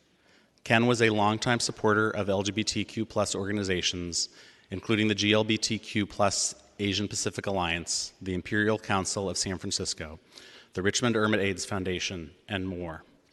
A member of GAPA from its beginning, he and Jack were fixtures at their events, attending every single GAPA runway since 1988. He was similarly ever present for the Imperial Council, and most recently was given the title of Marquis to the Brotherhood of Emperors of San Francisco, an honor from the Ducal Court of San Francisco. Before his passing, Ken had donated a collection of papers to the GLBT Historical Society. Ken was a dear, sweet man and a joy to run into, always ready with a hug and 2 kisses, one for each cheek. I will miss him a lot, and so will many others, most of all his husband, Jack, who is here with us in the chamber. Rest in peace, Ken Hamai. May your memory be a blessing, and the rest I submit. Thank you, Supervisor Mandelman. Supervisor Marr. Thank you, Madam Clerk. Colleagues, I just have a brief update on my work with the Free City College Oversight Committee, and this is the committee that is overseeing the partnership between the city and City College to ensure that City College remains tuition-free for San Francisco residents. We're in the 3rd year of a 10-year MOU right now, and there's, I think, $16.4 million that's allocated in the budget this year. Just a few quick updates. We just completed, or City College completed its second fiscal audit of the Free City program this year, and there are just some minor issues that are being addressed.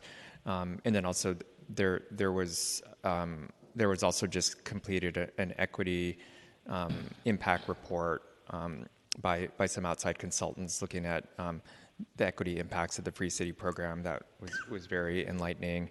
And the key findings from the equity impact report are going to be used to strengthen the Free City College program. And then finally, I had mentioned it before in my last update that because of the decline in enrollment at City College over the last few years, that has also happened at other community colleges. There's a bit of a growth in the Free City Reserve Fund. So the Oversight Committee and DCYF and City College have been discussing possible uses of the Reserve Fund to help bolster enrollment at City College.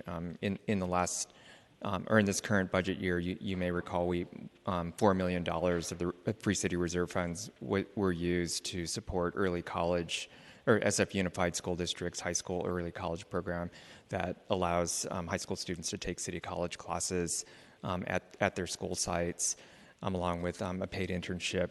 And that's been a really good way to build the pathway between SF Unified high school students to City College as a way to grow enrollment. And then there's also another proposal that City College administration just presented at the last meeting to use the excess reserve funds in a student debt relief program that would waive City College enrollment fee debt that students have that are preventing them from re-enrolling and taking classes at City College. So the discussions about these new programs are ongoing. And colleagues, I just have one announcement. Today I'm requesting a report from the budget and legislative analyst on converting commercial spaces to housing in the face of two crises in San Francisco right now: the collapse of demand for downtown office space following the pandemic, and on our ongoing housing affordability crisis. The idea of converting office space to housing has caught a lot of attention, and I think it's an idea that needs and deserves to be taken seriously. There are countless barriers, but if we can find reasonable, efficient, and effective ways to use our oversupply of offices or other commercial spaces to help address our undersupply of housing, we need to do it. And as we prepare to update the housing element and plan for creating 82,000 new housing units, we need every option on the table. This report would build on the work already underway on the report Supervisor Chan requested on the future of downtown. And our intention is to have this complement and deepen that research by looking more narrowly and more deeply at the specific questions and challenges on housing conversion, and not just limited to office space and not just limited to downtown. And I hope this report can help us identify and answer questions on feasibility, cost, and regulatory and legal barriers to office and retail conversion. Learn from peer cities who have already led on this work, like Calgary. And I look forward to working with the BLA, this board, and all of the stakeholders, from the mayor's office to the departments to members of the public, as this report moves forward. The rest I submit. Thank you, Supervisor Marr. Seeing no other names on the roster, that concludes the introduction of new business. Thank you so much, Madam Clerk. And can we please make the in memoriam for Patrick Hennessy on behalf of the full Board of Supervisors? Noted. Thank you, Mr. President. Thank you, Madam Clerk. We are now at public comment. At this time, the Board of Supervisors welcomes general public comment. We'll first hear from those who are present in the chamber, and then from those who've joined us remotely. To provide remote testimony, you must be connected to the call-in system. The telephone number is streaming on your screen. It's 415-655-0001. When you hear the prompt, enter the meeting ID 2493-707-3233. Press pound twice. You will have joined the meeting. You'll hear the discussion, but your line will be still muted. Once you're ready to provide your comment, that is when you should press *3. The system will indicate you've been unmuted, and that's your cue to begin speaking your comments. You may speak to the mayor's appearance. You may speak to the minutes considered earlier by the board. You may speak to items 40 through 42. Those are the items on the adoption without committee reference calendar. I will make a note that there will be no public comment allowed on item 25. That is the civil grand jury report on buried problems and a buried process on the Hunters Point project. If you do speak about that, I will interrupt your comments and try to redirect you to speak about other matters. You may still connect with the board by utilizing written correspondence. The U.S. mail is the number 1, Dr. Carlton B. Goodlett Place, City Hall, room 244, San Francisco, California, 94102, or send us your comments in an email, bos@sfgov.org. We are joined today by our partners from the Office of Civic Engagement and Immigrant Affairs and from Lando and Associates. Can I ask each interpreter to introduce themselves in language and how the public are able to connect to the remote system? Let's start with Raymond Borges for Filipino, Agnes Lee for Chinese, and Marty Dickinson from Lando and Associates for Spanish. Magandang hapon po. Ito po si Raymond, inyong katulong sa wikang Pilipino sa gabing ito. Para magbigay ng pahayag, tumawag po 415-655-0001 at sundan po ng meeting ID para sa araw na ito, 2493-707-3233. Matapos ito, pindutin ang simbolo ng #2 ulit para makasama at madinig ang pagpupulong. Para magbigay niyong pahayag, pindutin po ang *3 at hintayin po lamang hudyat na maaari magsalita o manidig ang mga katagang you have been unmuted. Maaari pong magbigay sa komento sa 12 minuto. Maraming salamat po. Thank you. 大家好，我係三藩市民政及移民辦事處嘅中文口譯員 Annis。現在是一般公眾評論環節，如遠程參與會議嘅公眾人士要表達意見，請撥打415-655-0001之後輸入會議 ID 號碼2493-707-3233，然後再按2次井號鍵。加入收聽會議之後，請再按先號加3號鍵排隊輪候發言。當你聽到提示音 You have been unmuted 已取消靜音，即表示你隨時可以開始發言。公眾人士嘅發言時間不得超過2分鐘。現場參與會議公眾人士將會優先發言。多謝 ，Thank you。 Buenas tardes, me llamo Marty Dickinson y estaré prestando servicios de interpretación al español hoy hasta las 7 de la noche. Para dar su comentario, público marque el 415-655-0001, seguido por el código de acceso 2493-707-2333, el número de Libra y Libra 2 veces, más la tecla del número 2 veces. Luego presione el número de asterisco y antes de empezar a hablar, espere a que el sistema le diga que ha sido activado o en inglés, You have been unmuted. Usted tendrá 3 minutos para dar su comentario. Gracias. Thank you. Thank you to the interpreters. We appreciate you being on hand to support this public hearing. All right, so let's go to those of you who are here in person. I ask the first member of the public to come to the podium. Please notice the timer on the podium, and we are setting the timer for 2 minutes. We ask that you adjust the microphone closer to you so that we can actually hear your comments. Good afternoon. My name is Dr. Miller. I'm a longtime resident and physician, and I've worked many years in San Francisco. I'm going to have to take out my glasses to read, and I'll try to keep within the time frame. I'm here on behalf of family, friends, neighbors, residents, citizens known and unknown. I'm here to request some action and assistance to address the ongoing failures of the city to follow the American with Disabilities Act in regards to sidewalk passageway as required by law. This is to be followed 24/7, and there are no exceptions for anything, for encampments, COVID. As a longtime resident, it seems to me that the city's failed and continues to fail to maintain its sidewalks clear of debris and other structures, tents, encampments, cars, which is necessary to make it sidewalks readily accessible to people with mobilities, visual and other disabilities.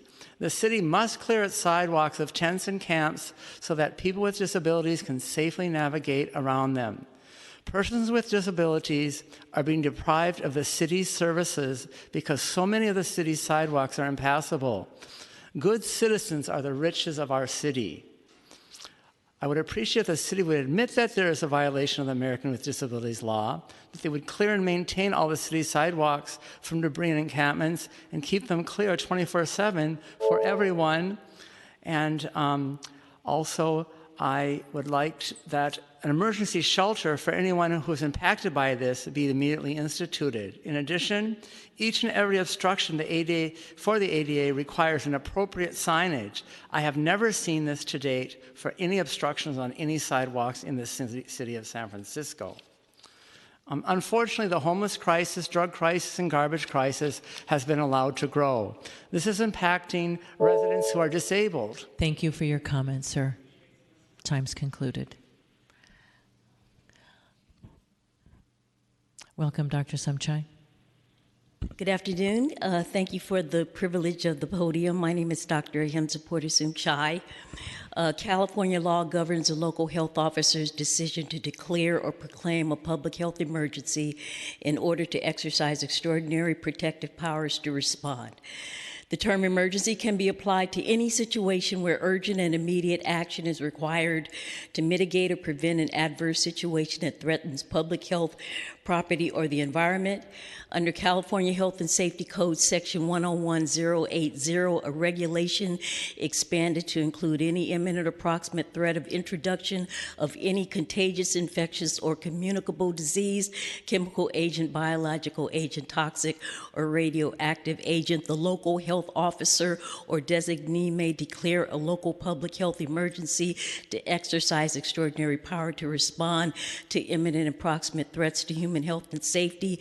As local health officer designee operating a licensed medical facility within the 1 mile buffer zone of the federal Superfund sites at the Hunters Point Naval Shipyard, its radiation contaminated industrial landfill, shoreline, and campus of the Naval Radiological Defense Laboratories, I hereby declare under California Health and Safety Code Section 101080, local public health emergency within the 1 mile buffer zone of the Hunters Point Naval Shipyard, the active source of human exposures to radioactive heavy metals Dr. Sumchai, and thank you so cancer-causing much for your comment. This is not helpful. Thank you so much for your comment, Dr. Sumchai. We ask that everyone please respect. There are 4 letters written to... Thank you, Dr. Sumchai. That was dealt with in committee. Thank you. Thank you so much, Dr. Sumchai. Thank you. We received your emails, and thank you. We'll have the Sergeant at Arms pick it up. This is not helpful. Thank you, Supervisor Sumchai. It's not helpful. Trust me, it's not helpful. Next speaker, please.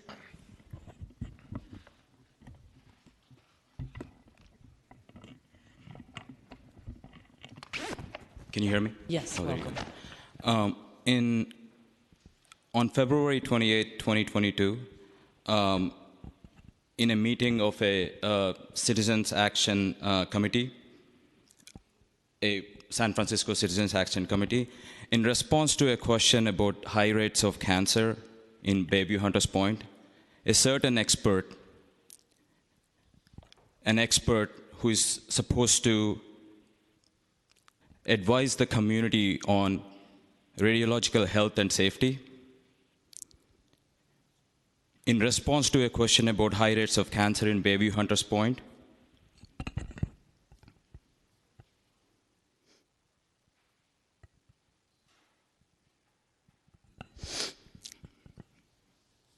Sir, I'm going to pause your time, sir, just for a moment. I realize you might be speaking about items that you've heard about the Bayview Hunters Point, but I'm going to ask that you do not speak about any of the findings or recommendations contained in the actual civil grand jury report. Understood. I'll restart your time. I will resume your time. You have a minute and 11 seconds left. So in response to a question about high cancer rates in Bayview Hunters Point, a certain advisor of the community, who is supposed to advise on radiological health and health matters, said that it is really challenging to do cancer risk assessments from radiological exposures because you have to tease out all other factors that are present that could have contributed to the cancer, including bad genes. I hope I don't have to tell you how racist that is. If you have a problem understanding, it means that you die because you're black, you have cancer because you're black. Thank you. Thank you for your comments. Welcome. Good afternoon, Supervisors. Beverly Upton, San Francisco Domestic Violence Consortium. I want to start my comments by thanking Supervisor Stephanie and all of you for supporting Domestic Violence Awareness Month, which is October across the country and in San Francisco. So thank you so much. I'm also here with an invitation that we will be having a rally next Tuesday, because we actually thought there'd be a vote on Tuesday, but this is wonderful to be here today. We're going to do a rally around domestic violence awareness at noon on the steps of City Hall. I want to thank Supervisor Stephanie's office and all of you. We will be celebrating the 1-year anniversary of our newest member of our domestic violence community, which is Black Women Revolt Against Domestic Violence. We're so proud of the work that they're doing with families and youth, really helping to light the path for those affected by domestic violence in San Francisco. So we're excited. Also, Eve, the opera, if you haven't heard it yet, is a story of a composer's story of resilience and survival. It has a one-day run at the Palace of Fine Arts. They will be closing our event. Many of you, all of you are invited. I'm hoping some of you will speak. Join the HRC and Director Davis. Join the Mayor's Office of Victim Rights. Hopefully Jackie Ortiz will be joining us, and community members from every district. We have domestic violence and sexual assault services in every district, even though they are confidential. 20,000 people a year in San Francisco are reaching out. 7,000 to 911, which tells us most people want to hear and speak and trust somebody from the community that speaks their language and understands their cultural issues. So as the Domestic Violence Consortium starts our 40th year, I promise I haven't been there for all of them, we would be honored to have you with us. So thank you so much, and thank you, Supervisor. Thank you, Beverly Upton, for your comments. Welcome, Michael Petrellis. Hi, Michael Petrellis here. I first want to address the fact that you every week disrespect the public by not giving us 15 minutes of public comment in the beginning. Berkeley and Oakland City Council set aside 15 minutes at the beginning, and then they'll take public comment on items throughout their meeting. They will then take general public comment again at the very end. I had to watch for the past 3.5 hours on TV while you all congratulated yourselves, handed out commendations. Basically, you're campaigning when you're doing that before we could get to public comment. Please at least make public comment item 10 or item 30. Make it a fixed item on your agenda, and maybe your approval ratings will go up from 13% that the Chronicle found last month. I am really here to call for saving the seats at the Castro Theater. It is shameful that 8 months after Another Planet announced that they were taking over management of the Castro Theater, we have not had our supervisor holding a single town hall meeting. Yet the supervisor for that district has had many meetings behind closed doors with the APE lobbyists, with the APE executives. We need transparency. Another Planet, in their greed for profits, they are trying to rip out the seats of the orchestra. And there is much community opposition to this. Unfortunately, the supervisor for District 8 got a 6-month continuance at the Historic Preservation Commission. So we have 6 more months of anxiety and trauma in the gay community about what is going to happen to this cultural institution. That is unacceptable. I am here to say to everyone watching on TV, start showing up at these meetings and holding signs that say, "Save the seat." Thank you, Mr. Petrellis. Are there any other members of the public who would like to address the board on general public comment? All right, seeing none, we will go to the remote call-in system. Mr. Lamb, Kevin Lamb from the clerk's office, do we have any callers in the queue, please?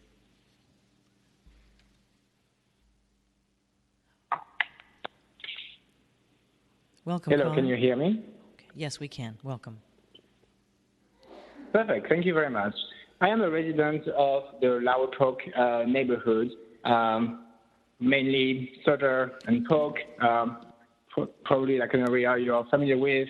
Actually, I would like to first echo the very first comment that was brought up during this today's session, and the non-ADA compliance of our sidewalks also are full of trash, filth, slums, encampments. They are also a source of trauma for a lot of my neighbors, and obviously generating a lot of crime, a lot of theft.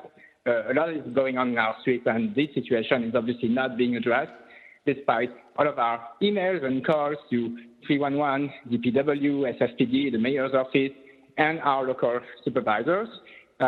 Most of my emails to the board of supervisors, actually, and to Supervisor Peskin have remained unanswered. My attempts at meeting the supervisor and or your team and or the mayor have also remained unanswered. And it has been the same with all of my neighbors who also have tried the same, unfortunately. Why isn't this a top item on your agenda, for instance? This is disappointing. I hope this will no longer be unanswered in future meetings, and I hope there will be an item to address homeless encampment and accessibility of our sidewalks and cleanliness of our streets in future meetings as well, and that the situation will for once be taken seriously. Other comment I would like to add is obviously, around public comments, and indeed, I would echo the previous comment saying that it would be nice to listen to the public before making a decision on any of the resolutions that you are bringing up in those meetings, because perhaps some of the feedback you would receive could be helpful making a more educated decision and more aligned. Thank you for your comments, sir. All right, Mr. Lamb, do we have any other callers in the queue, please?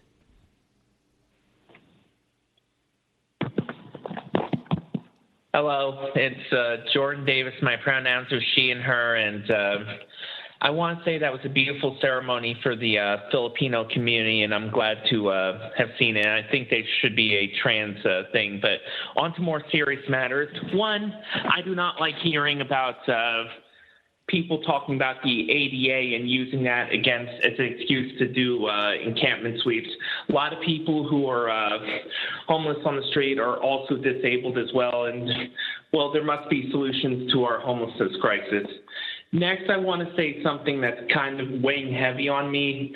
As you very well know, a member of the Board of Supervisors recently made some extremely transphobic and racist comments towards a former city employee, and I really think that in light of what's going on down in LA, that Supervisor Aaron Peskin needs to resign from the Board of Supervisors. Those comments were disgusting, beyond the pale, and I can only speak as a transgender woman who has multiple marginalizations, were really, really beyond hurtful. I mean, what he did was comparable to what Nuri Martinez did, and she resigned. And what I'm seeing down in LA, where the people are coming out and against this and disrupting council meetings and shutting things down until we get the other two, out. I mean, there's just no room for that. I know Supervisor Melger just talked about anti-Semitism of some historic figure. And, well, we need to reckon with the fact that somebody said something really bigoted, and Supervisor Peskin needs to resign. I yield my time. Fuck you. Thank you, Jordan Davis, for your comments. Thank you, Madam Clerk. I just want to remind the public to direct your comments to and at the entire Board of Supervisors. Mr. Lamb, can we hear from our next caller, please? Hi, I'm calling in. I just wanted to make a comment about police response, especially in District 6. I've had two friends call for a police response, and the police haven't shown up for at least 11 hours and about 8 hours. They told me that they reached out to the district supervisor for that to make a comment to see what was going on. One of the excuses that was given was that it was Fleet Week, but Fleet Week was canceled on Sunday. And the other was that they just have too many crises. So I'm just hoping that you all are paying attention to this. It seems, both of these incidents where somebody was being followed or somebody was breaking into their home while they were at home. I think that if we're going to give a lot of money to the police, we need to find out what's going on regarding making sure they're showing up at least within 1 hour. And if they can't do it and they need help with other issues, which was brought up that they're taking care of things on the street regarding CART related, I think that you all should reassess CART again. Because if we're going to have them and they're going to get all this money, they need to be responsive within an hour. The other thing, listening to Jordan, the mayor said some racist comments on October 5th at KQED, and I was really sad to hear that. And then to hear Jordan state another member of our leadership has stated transphobic comments. It's like, do you all understand you're our leaders, that you represent us, and that you shouldn't say things and offend countries or certain races or certain sexes? I would like this to be addressed. I would like you all to have a meeting Thank about you how for your comments. Thank you, Mr. Lamb. Do we have another caller in the queue, please?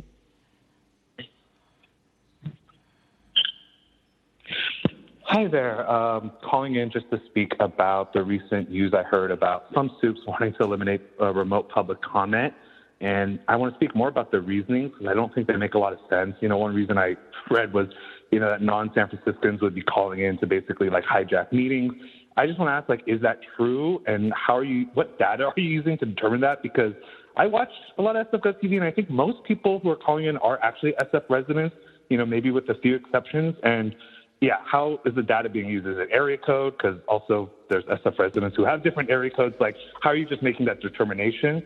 The other reason, which is I kind of scream laugh when I read this, but that soups don't have enough time to talk. You guys don't have a platform or unlimited access to the media or untimed introductions. So I just found that the reasoning just did not make a lot of sense. And if you look at the past timestamps, they pretty much average the same lengths of meetings pre-pandemic. I don't really see a big difference. So I would actually just appreciate the honesty and would have a lot more respect if you just said you want to eliminate public comment entirely. Because honestly, I feel most of you have your minds made up. And I just don't think public comment, at least in this format, makes a difference for you guys anymore. So I prefer you just to be honest, or at least come up with better arguments than those ones, because those were just laughable. And I just want to say calling in a public comment isn't easy. You have to wait for sometimes hours to hear your line has been unmuted. I was one time on a group chat with some leges one time, and they were so surprised, wait, this is really hard. So last thing I'll say, the disability perspective, I saw that you would make exceptions, which is good, but also not good, because if it's another step that you're going to make chronically ill people, disabled people have to prove that they have access, just make it accessible. So either eliminate it entirely or come up with better arguments. Thank you. Thank you for your comments. Mr. Lamb, do we have another caller in the queue, please? Madam Clerk, we have no more callers in the queue. Okay. Thank you, Mr. Lamb, for your help. Mr. President. Thank you, Madam Clerk. Seeing no more speakers and no more callers, public comment is now closed. Madam Clerk, would you please call for adoption without committee reference agenda items 40 through 42? Items 40 through 42 were introduced for adoption without reference to committee. A unanimous vote is required for resolutions on first reading today.